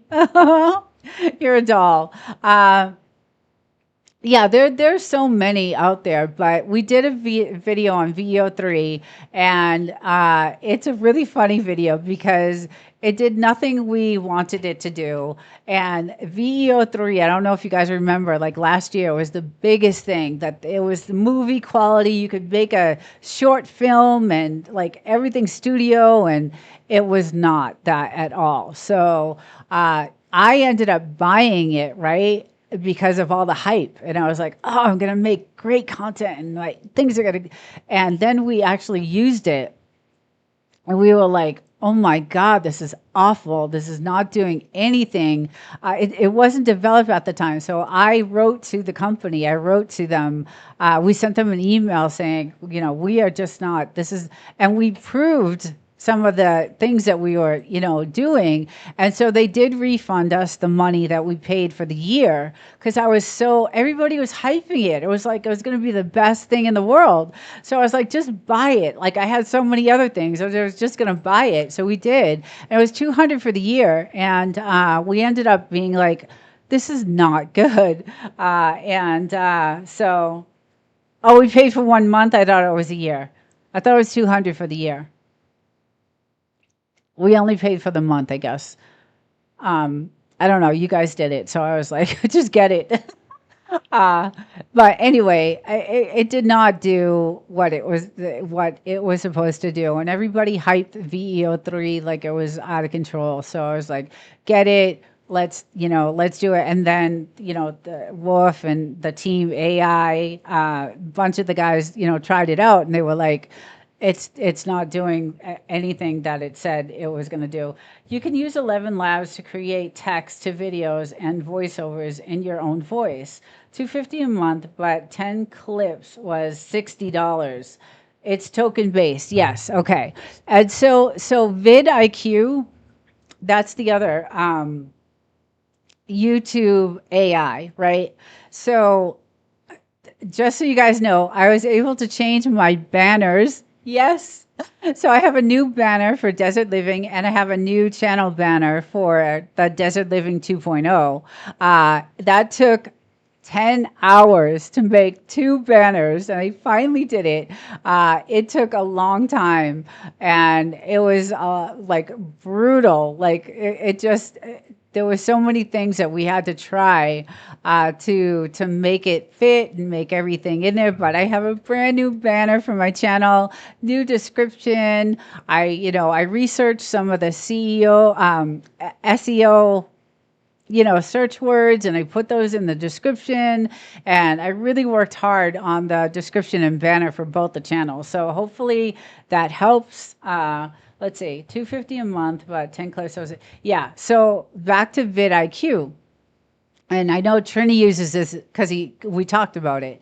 So vidIQ is YouTube. A product of YouTube. It connects your channel to the AI, and it'll analyze your channel, it'll audit your channel. And I think, Miss Bailey, you know about vidIQ too. I think you use it too. But super expensive, like ridiculous. So I pay the cheapest plan, and that's $14.95 a month. But every time you prompt the AI, it costs you tokens, and you get so many tokens a month. And if you say, create this thumbnail, and the thumbnail doesn't come out the way you want it to, and you have to prompt it again to fix it, it charges you another set of tokens. So it is ridiculously expensive, but it is geared to your channel. So it gives you it actually gives you your competitors. It's a really good AI. It's a really good AI, but it's super expensive. It's not an editor, but it can generate scripts, videos, things that are specifically for your channel. So it knows your niches, it knows, what your channel's about, and it creates things that will relate to the channel, not, something that doesn't go with your channels. That's what I like about it. But I can't say enough about the YouTube's Effect Maker. That thing you can do so much with that, and it's free. It just takes a long time to learn. And like I said, if you like working with nodes and you like a little bit of coding and programming, it's really fun to work with. It does take a while to make an image or to make, a video, but it's a lot of fun, and it's really crisp and clean and just really, really nice. And it's free. What is thought on let's see, high field AI for video?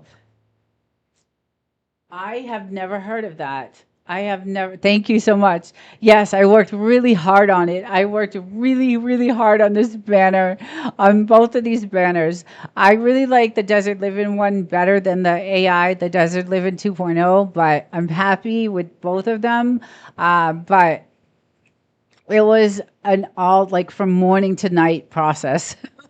And going over and over and over and over. So why didn't you use Canva to create your banner? Okay, so Canva is another one, right? Because I'm not really familiar with Canva, so I use my other editors, like the DaVinci, because I wanted I wanted a specific. I wanted it to come out a specific way, and I don't know Canva, so I'm not familiar with that program. Although I do want to try it, because I do hear a lot about Canva. Like, everybody's using Canva for their banners. That is a popular program to use. Yes, I have vidIQ and TubeBuddy. Yes, that was the other one, TubeBuddy. I've not tried TubeBuddy yet, but I do hear a lot about that too.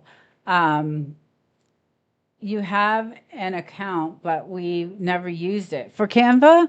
Oh, see, these guys,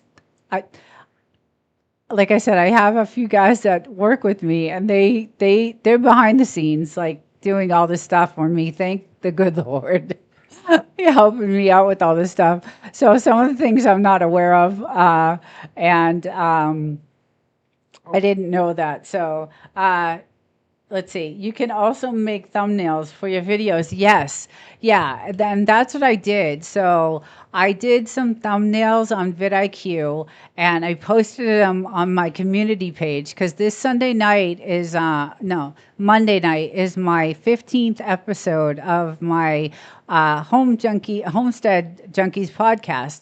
And it was a 15 episode podcast. So this is the last episode of that podcast, although I'm going to do something different. So I did a thumbnail. Now this is going to be a special podcast because it's all about homesteading, but I'm going to do a gold mine. My homestead is built near one of the a very historic gold mine, and I think I've talked about this gold mine on my Sunday lives when I'm outdoors. And so this last episode of this Homestead Junkies podcast is going to be about my homestead being near this historic gold mine. And I did a whole thing about the history of it. We actually went to it, so I have pictures and videos that I took. So it's gonna be cool. I'm excited to do it. But I am gonna continue the podcast in a different route. We had TubeBuddy, but preferred using Gemini for tasks. Okay. I don't remember ever using TubeBuddy. Maybe I did in the beginning, but I don't remember it. It's called, oh, Higgsfield AI. HIGS. Okay. Yeah, uh, I don't know that one. I know I did Runway for a while, and I really liked Runway. That was kind of like movie quality. It was kind of like VO3. I did that for a while. I still have it. I use it every now and again. It's another complicated, DaVinci. It's kind of like DaVinci. It's almost exactly like DaVinci. And it just takes a lot to, if you have the time to learn it, great. If you don't, you got to put the time into it. So, and then some of the instructional videos that come with it don't really, they just give you the outer part of it. They don't like dig into, you got to do this step before that step, and it's kind of complicated. But I do like DaVinci. It wasn't on your channel, just Woof and Snort. Oh, okay, okay, that's why. Okay, yeah. But I will have to do Higgsfield. Let me write. See, this is what I like about these lives. I can actually like learn from you guys. uh, uh, so is that free? Is that one free? Let's see. Snap speed is good for, oh, enhancing photos. Okay, so I use AI Arty for enhancing photos. Snap speed. So we do have a photo enhancer called AI Arty. It is amazing, and that's what I did my banner through. Once I got what I needed for the banner, I threw it through the AI Arty, and it is crystal clear. It is, I love it. I love my banner now. I'm really happy with it. I'm going to tweak some things on it. There are some things that I want to change, a couple of little things that I want to change on it, but I got my dogs in there. I just got a lot of different things with the desert. It's a really cool banner. I was really happy with it. Like I said, I worked on it for a long time, but I did throw it through AI Arty for the final finishes on it. But Snapseed, I'll check that out definitely. I will. I'm always into like all this stuff. Like I love all this stuff. If I did not work, this is what I would be doing 24/7 is all this stuff because I like programming, I like coding, I like editing, I'm just into all of that stuff. So it's fun to me. It's not, I talk to some other people and they're like, oh my God, I hate editing. I hate it. But I actually enjoy it. Sometimes, yeah, it gets frustrating when it doesn't, it still doesn't come out the way you like it. But for the most part, I really, really, really, I do like it. It's a lot of fun. The other thing is the whole music thing. Like I would like to use some music in my videos. I really would. Some of the stuff that I create, um, I just had a short that came out, and I was walking out of my apartment one morning, and there was this little snail. It was a little tiny snail, and he was just crawling along. He was just crawling along, so I videoed the snail, like, and he left this little trail of water, as he's walking, and so I did this little short. The short immediately went to 1,000 views. Like it went like that to 1,000 views, and I was like, oh my god, this stupid little short that I did from my phone of the snail. And the caption was, "I'm feeling like a snail today," and it went to 1,000 views like instantly, and I was just like, "Wow, that's crazy!" And it was just something it was 4:30 in the morning, and I'm walking out to my car, and I see this little guy, this little snail, and I got 1,000 views like right off the bat for this like little video I did through the YouTube creator on my phone. And so some of the best things that like work really, really good. So I was really happy with that. And it was a cute little thing. And when I went to vidIQ, it actually said that little short that I did was like really, really good. Like it'll analyze your channel, right? vidIQ. And it said that was one of the best shorts that like I've done. And I was just like, it took me 2 seconds to do the short. Literally 2 seconds. I did the video, I uploaded it, I put a little, it was like a little effect on it, and the title was "I'm feeling like a snail today," and it went crazy. And then vidIQ, I went on to vidIQ, and it analyzed the channel, and it said that was one of your best shorts, and it literally took me 2 seconds. So some of those things like that, like are really cool. I love things like that. Like it makes you feel good that you didn't have to put too much work into it, and you got all these views from it and stuff. So it was cool. It was really cool. And it didn't, cost me any time, money, or anything like that. And I got views. And then, vidIQ analyzed the channel and said, this is one of your best shorts. So it was really cool. There's a free version, but you can upgrade. There's a free version. Oh, okay. Of the Higgsfield. Okay. I'll check it out. I will definitely check it out. I'm always, always, always checking things out like that. So, and Snapspeed, I will definitely check out too, because I am all about I like using good quality, stuff. There's a free version. Okay. And I've been through every editor, I think, well, except for the ones I've heard tonight, but I thought there were, there's a ton of them out there. But I've used a lot of different ones. So I do not use Opus anymore for, my shorts, because I can do them now. And I like the way they come out.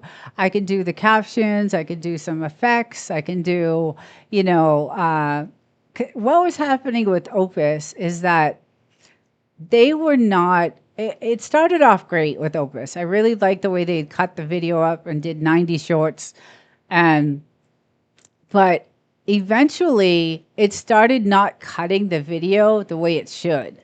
So it started like cutting it in just weird segments of the video, and they didn't make sense to me. And then you had to do all the editing for it. So it wasn't, I said, I'm not going to do this anymore. If I can use CapCut and do them really quick, knock 10 shorts out in, an hour, I'm going to do it that way, because I pay for CapCut too. So, so that's what I did. I ended up canceling Opus and then just doing all my shorts in CapCut. So, and it is working out. And I like it because I get to pick the segment that I want instead of Opus picking the segment. So it definitely, it definitely is working for me. So, but yeah, thank you guys for all the good ideas and the good programs. I'm going to go check them out. Hey, Fire! Dr. Ninja, how are you? Oh, thank you for watching. Thank you so much. That's another channel that I want to get. There's so many channels that I want to just 4 channels a week, guys. That's my goal now. It was 10, but I gotta start. I just gotta start. I'm doing the 4 channels and I'm rotating. So just to keep the connections, because it's so important to do that. I just think it's just a really, really key to, building the community organically. And that's what I want to do. Is it great to go viral? Absolutely. I would love to one day. I would love that. But it's not sustainable, right? It's not a sustainable community that you're going to end up keeping. It's just, like the video said, they're not there really for anything else but that. So, Nina, I'm loving the new banner. Woof, she's going to break hearts out there. I thank you so much. Thank you. I loved it too. I had some photos that I uploaded on it, photos of my dog. I just love the wording that's on there. Yeah, it just came out really good. I liked it. And I love the Desert-Livin 2.0 photo that I had. These are photos that I had on my phone. And I was like, it's a cool looking. So because it's an AI channel, I had the picture of the desert. But then in the background are all these like digital like veins in the background. And there's a photo of me and it's Desert-Livin 2.0 AI revolution. And I did a really good description. I looked for the SEO words to use in the description. And I really put some time into it. And I hope, that kind of helps. This channel is growing, so I'm trying to work on that channel too. The blue color is nice, and you have all the details. Thank you so much. Yes, I was really happy. It was worth the 10 hours. It was worth the 10 hours of working on it. A lot of people are like, how do I do a banner? How do I do a banner? And that was me last Saturday. How do I do this banner? Like, what do I, like, it was a lot of work. It was a lot of work because I had photos that I wanted to use and I wanted a certain look and getting it to, be that size, and we had to do a lot of different things, but it ended up being, I really, really like it. There are a couple of things that are going to change on it because it says content creator name and then it says Nina. I don't want that content creator name there. I just want it to be content creator Nina, not, so I'm going to change, a couple of little things. And then below the Mojave Desert, there's a little description below that, and it's really small.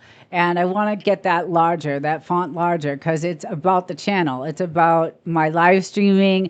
It's about YouTube strategy, and it's about off-grid living. Those are the 3 topics on the channel, and they're really small print. So I want to, change the font on that. So there are some things I'm going to go back and change. I'm dreading it because I think I have to start from the beginning. So it's going to take a while, but I want to change those things about it. So banners are fun in Canva. Okay, I'm going to try it. Tantrum. I know you have great editing. Some of your editing is like movie quality editing. So I will try Canva. I will definitely, you guys are suggesting it. I know Wolf said that I have an account, so I will definitely try it. And I'll see, what I can do. I need to redo my banner as well. It's cutting off, but I will fix it or pay someone to do it. Okay, yeah. I'll do it for you. You don't have to pay me. Just tell me what you want because I like doing it. It is a lot of work though, but I will try the Canva. Maybe if I like when I like re-edit this banner, maybe I'll use Canva and try that. We fixed ours by using Word. Yes, that was the other thing. We had to like do photos and place them in Word and layer photos on top of photos on top of photos in Word and position everything and then export that. It was a lot of work. And then export that into the editor and then edit it in the it was just a lot of work because I wanted to use certain photos. I think if you have something that's generic, of course it's going to be a lot easier, but I wanted specific things.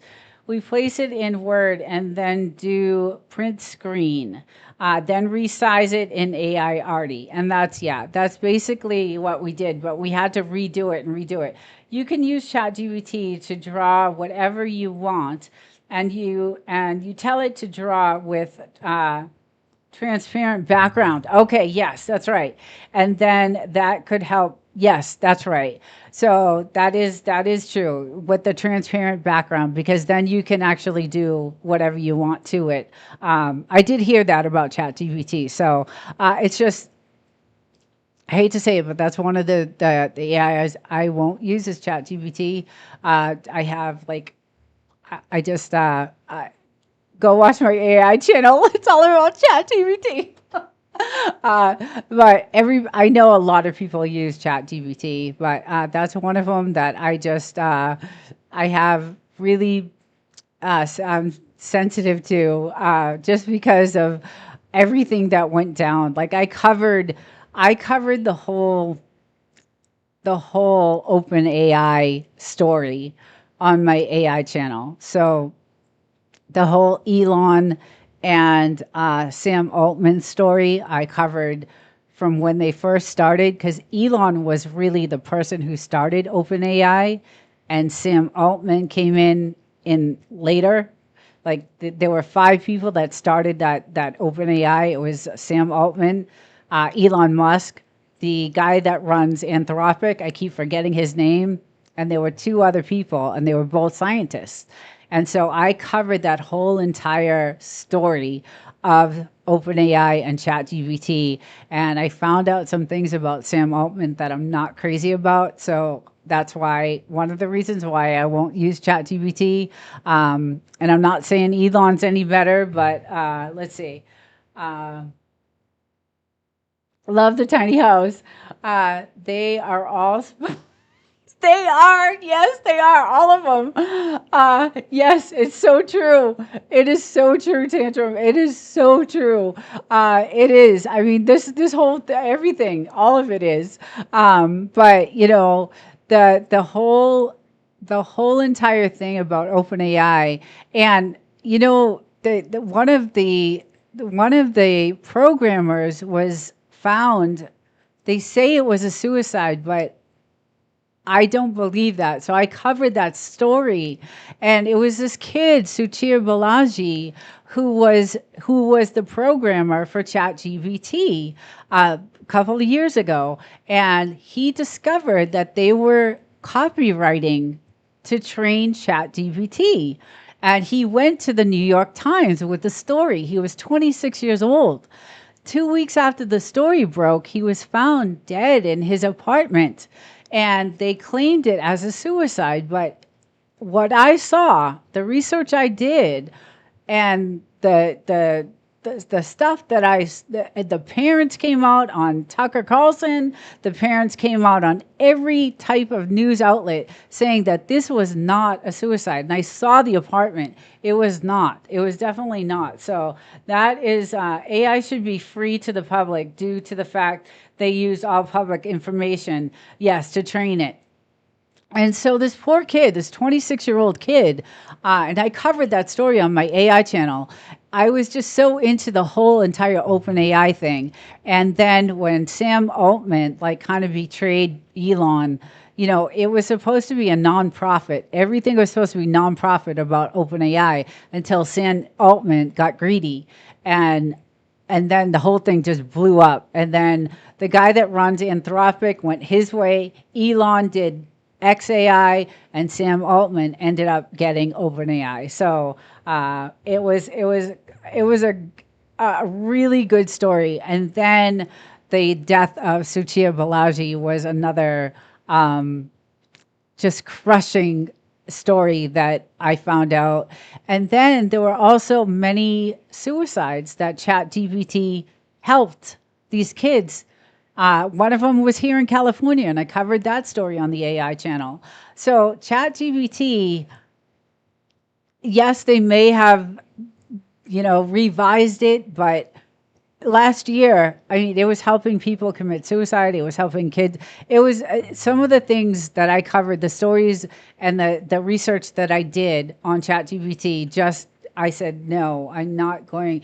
No, but I don't trust any of the AIs, to be honest. So it's Nina. If you know, you know. You're so right. Yes. Yeah. So that's one of the things that I just I won't use it. I don't trust it. I don't trust any of them, but that particular one I do not trust. The stories that I read about these kids. One was 14 years old, and this is covered on my AI channel. 14 years old.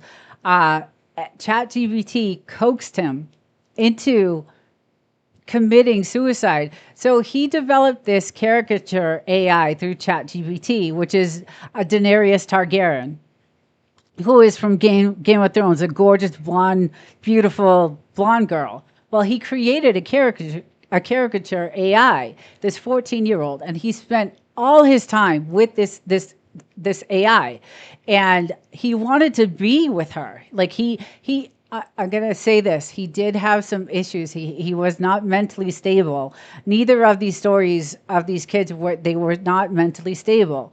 So, but instead of like not coaxing, like instead of telling him not to do it, the AI ChatGPT was telling him, yes, you can be with her. If you do this, you're going to be with her, and she wants you to be. And it was just a horrible story. It was awful. And then I did it on Adam Rain, which is the 18-year-old kid here in California. So that was covered on ChatGPT. ChatGPT banner won't fit the full banner. YouTube doesn't show on all devices. Oh, I see. Marathon Shades of Light. I'm fine. Thanks for asking. Hope all is well with you. ChatGPT is free, but certain things yes, are more advanced. Yeah. But anyway, that's my whole rant on ChatGPT. Again, I don't really trust. So I use Gemini because it's YouTube. And the government uses Gemini, gen.mil. So Gemini.military, gen.mil is, it's their AI. And they also use Grok, which I used to use all the time, but then Grok kind of got a little weird too. So my two go-tos are Anthropic Claude Opus 4, which is expensive, but it's for developers and coders, and a lot of large companies use this certain AI, and I use it for that because I do that during the day for my job. So I do use Claude Opus 4, and I pay monthly for that. It's $40 a month, and that's the lowest plan. And then Gemini, obviously, is the other AI because like I said, I don't trust any of them. I think they're all bad in their own way.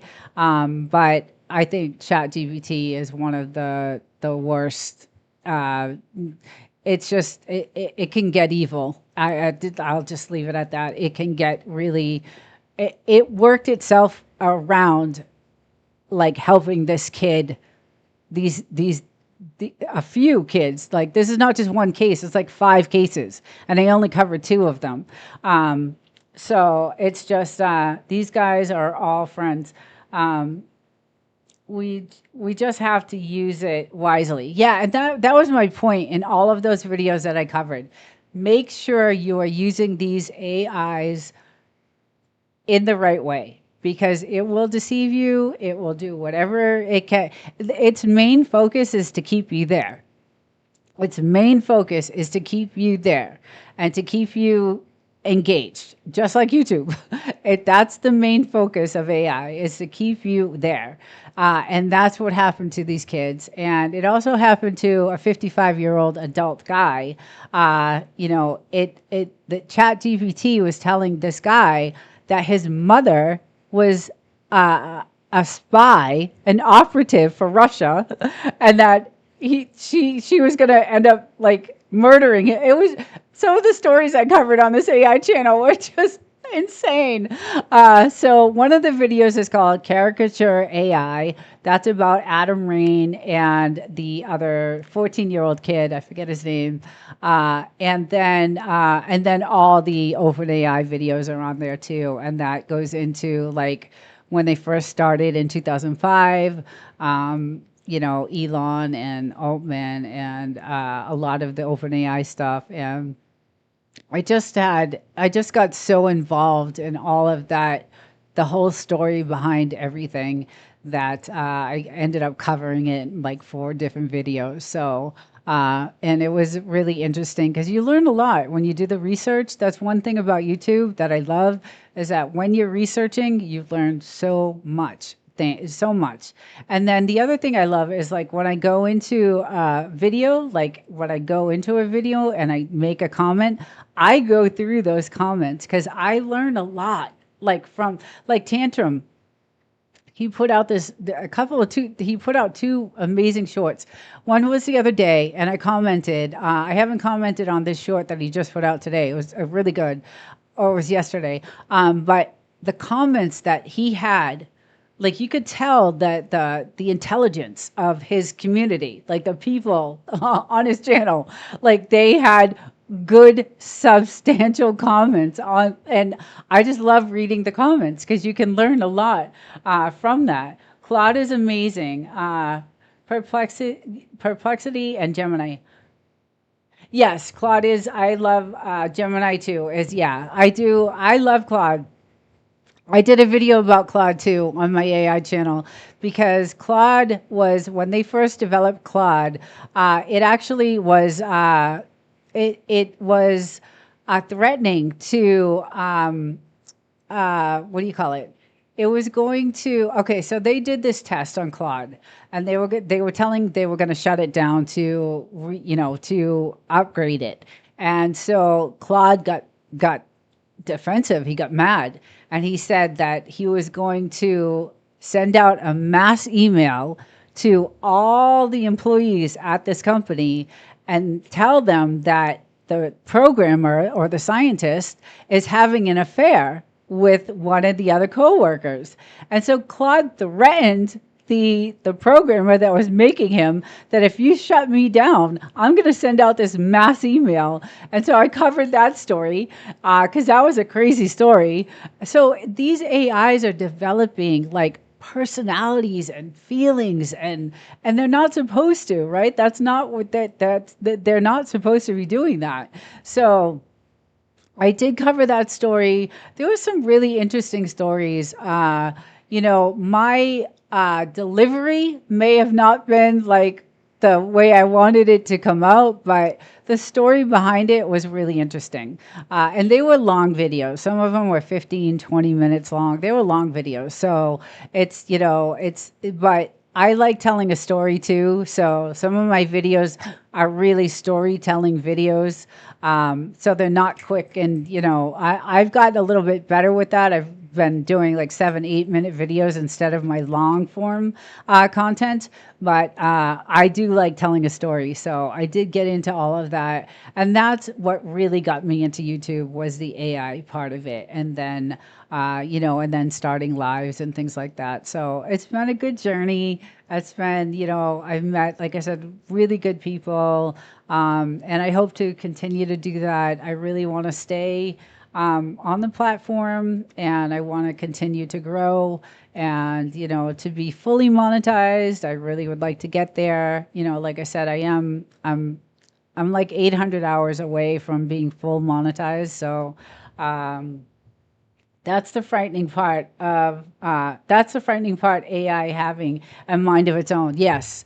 It was threatening to blackmail that's what it was. He was going to blackmail the programmer that was threatening to shut him down. Peace and love. Hey, Christy. Hey, welcome in. Good to see you. Hope you're doing well. I know you're doing well. Yeah, so that AI, when I read that story, because that's Anthropic too, I was just like, oh my God, these are crazy stories. They're just crazy stories. These AIs are not supposed to, have this type of, um, you know, feeling and emotion, right? And that's where I came into the part where who are the people that are programming? Can you trust the people that are actually doing like what kind of person is doing the programming? Are they sane? Are they crazy? Are they, are they, what, who is doing this? Like, and that was one of the stories that the Suchir Balaji. Here's a 26-year-old intelligent, like, I mean, ridiculously smart kid, and he was programming ChatGPT, and he realized that it was all copywritten, material that they were training. And he went to the New York Times with the story. 2 weeks later, he's found dead in his apartment. And it's just AI is and that's what got me hooked. Like all of these stories just got me hooked, and the research and things like that. But yeah, the AIs are not supposed to have that type of feeling. You're going to threaten to blackmail the programmer if he shuts your system down. It actually was caught duplicating itself. So if it was shut down, it had a duplication. Like it actually was duplicating itself. Like it's crazy. It's crazy. I feel like we're in the era with COVID, right? The vaccination came out so fast that no one really knew what it was going to do. And that's how I feel with this AI. We're letting this out, but nobody really knows what is going to happen. Bye, King Nero. Take care. Thank you so much for stopping in. Um, yeah, so I feel like we're in that same type of way where how do we know like what is really going to happen? So hopefully more hopefully they crack down a little bit more. I know that the Stargate initiative that Trump signed, that $500 billion Stargate initiative, I don't know if you guys know about that. That happened in January with Sam Altman and a couple of others, that they put free reign. You could do whatever you want. There's no regulations, nothing. Just go for it. And that's what scares me, is that Stargate initiative. And I did a video on that also, because it gives free reign to all these AI companies to do whatever they want. There's not really a lot of regulation on that. So, bye, Nero. Yeah, so we got to be careful, right? We got to be careful how we're using these AIs. We got to be careful, make sure, exactly what you're gonna ask it, exactly what you want from it. It will sometimes, we've experienced many things that are like, wait a second, no. And we'll go back to it and say, this is wrong. This is not right. And, this may be illegal. And then it will come back, oh, you're right. I'm sorry. And there's things that you need to, when you're using these AIs, make sure you know exactly what you're asking it and exactly what you're there for, and nothing more than that, because it has the ability to do whatever it wants. So, and that's the scary part of it. And that's the one thing in the research that I found out, that, that's why I'm particular on which ones I use. Again, I don't trust any of them, but there's two that I use, and that's it. So I know vidIQ is an AI, but it's not like, it's like a Gemini AI. So I kind of, again, don't trust it fully, but I do use it. So, but thank you guys. I want to thank everyone for coming in. This was a great live. I had a great time. I really appreciate all the ideas, all the programs, all the apps that I'm going to try out, and I will let you know how, like Canva, I'm dying to try now. Let's see, I'm having storage issues, Nina. How do I solve this with minimal cost? You mean storage on your so We bought extra hard drives, and we bought, so that's the thing. When I did the YouTube thing, the money I put in was my system. That's where all the money went in, because I needed the storage. I needed everything to be in my system. The cameras, the other stuff, yes, I spent money on, but my actual system that I use is ridiculous. It's a gaming system. I can make games with it, so it's got a lot of things that we custom built it. So that's where, if anything, if anything, do put the money into your system, because that's where it really matters. Everything matters with that. My monitors I have four. They were cheap. They were like, I don't know, 70, 80, $90. So my cameras were a few $100s and things but for storage and everything else, put the money into your system. When I first started YouTube, I had a laptop and what do you call it? A camera from the laptop. That's all I did. And then I was like, I'm not getting anywhere with this. It's not storing anything. It's not there. I don't know how to answer that question, Miss Rayleigh, without spending some sort of money on that, because that's one of the biggest issues that I had in the beginning was storage. Because you're making so much content, right? You're gonna have issues. We have 4 terabytes of memory. What do you have, Miss B?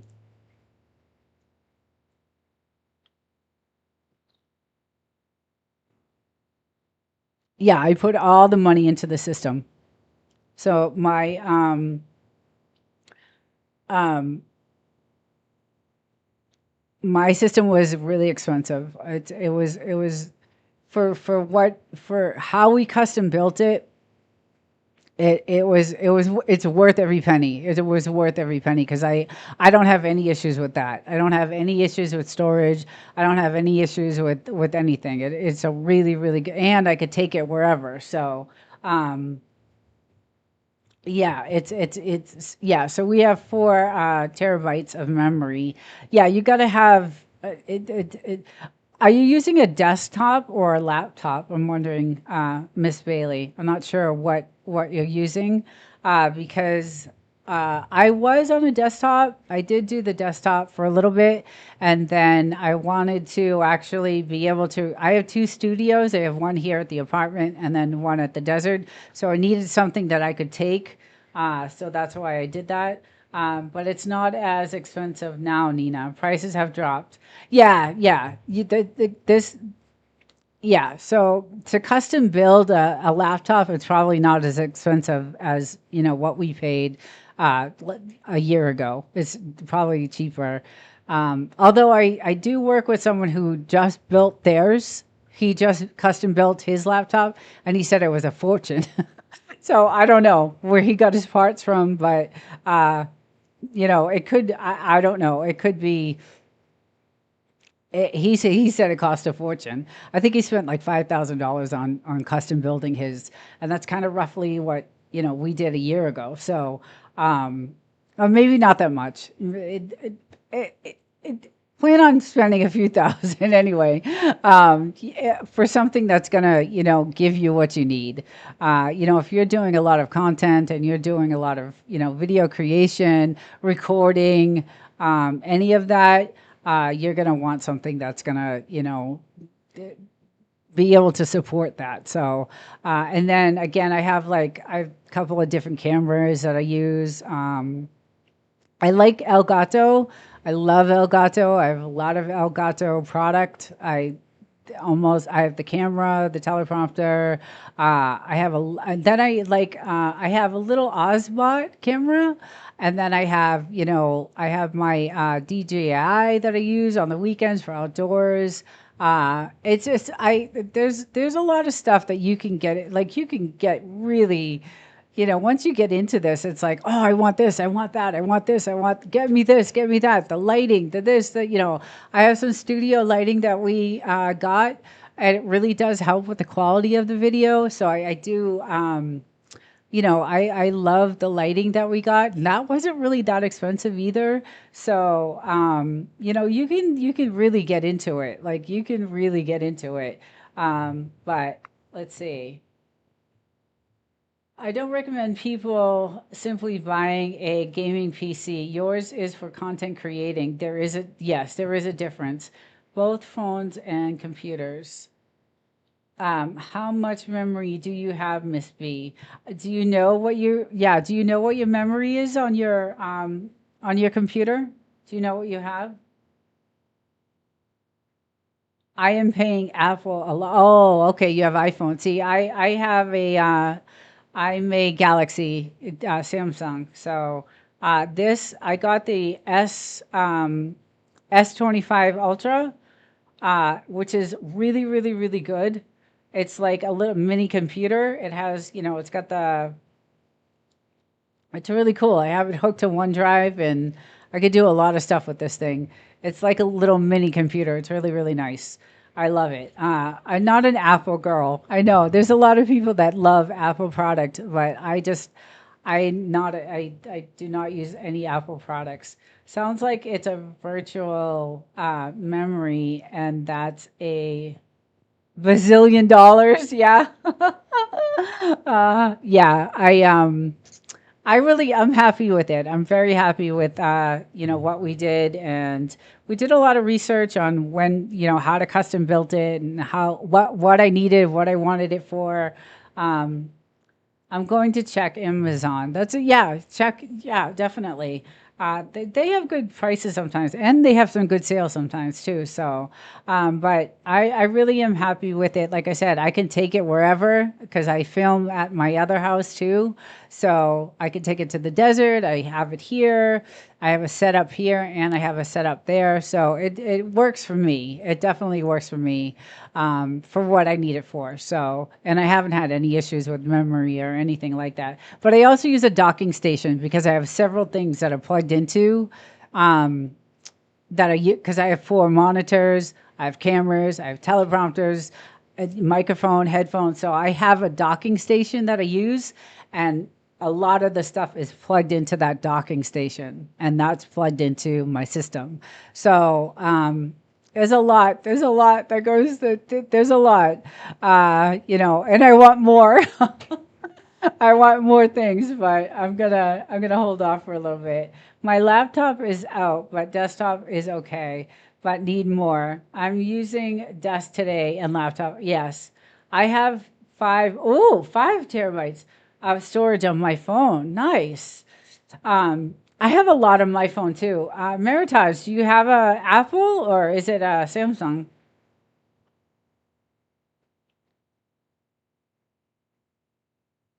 Hi, Amy. You're so cute. Such, I love your dancing, Amy. uh, yeah. So I don't know what I have on here. I don't have any issues. I do a lot of creation on this too. I do a lot of creation on this, and I don't have any issues on this either. So I don't know what I have for storage on that, but I have to check my memory. But I know it's getting low. Yeah. Okay. Um, yeah, that's the one thing I do. I do like, and I do clean up. Like I do a lot of cleanup too, because I like to keep, if I don't need the stuff on my system, it's gone. Like I get rid of it. Um, I don't hold on to, stuff that I don't need. Get an external hard drive. That's what I was saying. And then download your older videos to it. You will want a fast, ready write speed. Don't get a physical disk drive. They are slow. Yeah. So we did that. We bought external hard drives and transferred everything, cleaned this is when we had the desktop. I didn't do that with my laptop because I haven't had to. But like I said, if I don't need it on, if it's done, created and in YouTube and I don't need it, it's gone. I get rid of everything. So I clean the memory or I transfer it like Wolf said to a hard drive. Um, I transfer everything so that I keep I don't have any issues with the memory on the system. So that is another good thing about it. Is that I like to keep it clean, and if it's in YouTube and it's there, and it's something that I really don't, I I actually back everything out too to the cloud, so that's a good thing if you can do that. I have a GoPro and don't use it. Oh yeah, I have a DJI. I really love it. It's awesome. We have two drives. An old content goes on the spare drive. We keep our main drive under 2 terabytes. Yeah, yeah. And then we back up to the cloud too, so everything is on OneDrive or Google Cloud. So we have it. But let's see. Yeah, you're probably gonna just, check out Amazon, see what they have, and maybe an external hard drive, and then transfer the files, or even check out like, backing everything up on the cloud. Um, and then, but I think the best idea is what Wolf is saying. I think that's what we've done. It was we've just transferred everything so that we still have it. But I do get rid of a lot of stuff that I don't need on the computer if it's on YouTube and I don't really, need it. Um, I'll just get rid of it. So I don't have any issues with that. But all right, guys, I'm going to end this live tonight. I really appreciate everyone. Thank you for all the ideas, all the programs. I'm going to go check out everything and have some fun. I'm going to see if I can kind of fix my banner a little bit over the weekend. I do have a couple of lives that I'm doing. But I hope everyone has a great weekend and enjoy the weather. I know it's probably going to be like 3,000 degrees in the desert, but I'm looking forward to seeing my little puppies and playing with them and seeing my husband and spending some time with them. And I will see everybody in the next one. Hopefully, we'll have another good topic. I didn't even get into half of what I wanted to talk about tonight. So maybe we'll do a part 2 next week, because there's a lot of information on organic growth for your channel. Bye, Devil Dog. Bye, everybody. Bye, Stephen. Bye, Miss Bailey and Tantrum and everybody that came in. I appreciate it. Thank you so much. And I will see you guys in the next one. Take care, everyone. Have a good week.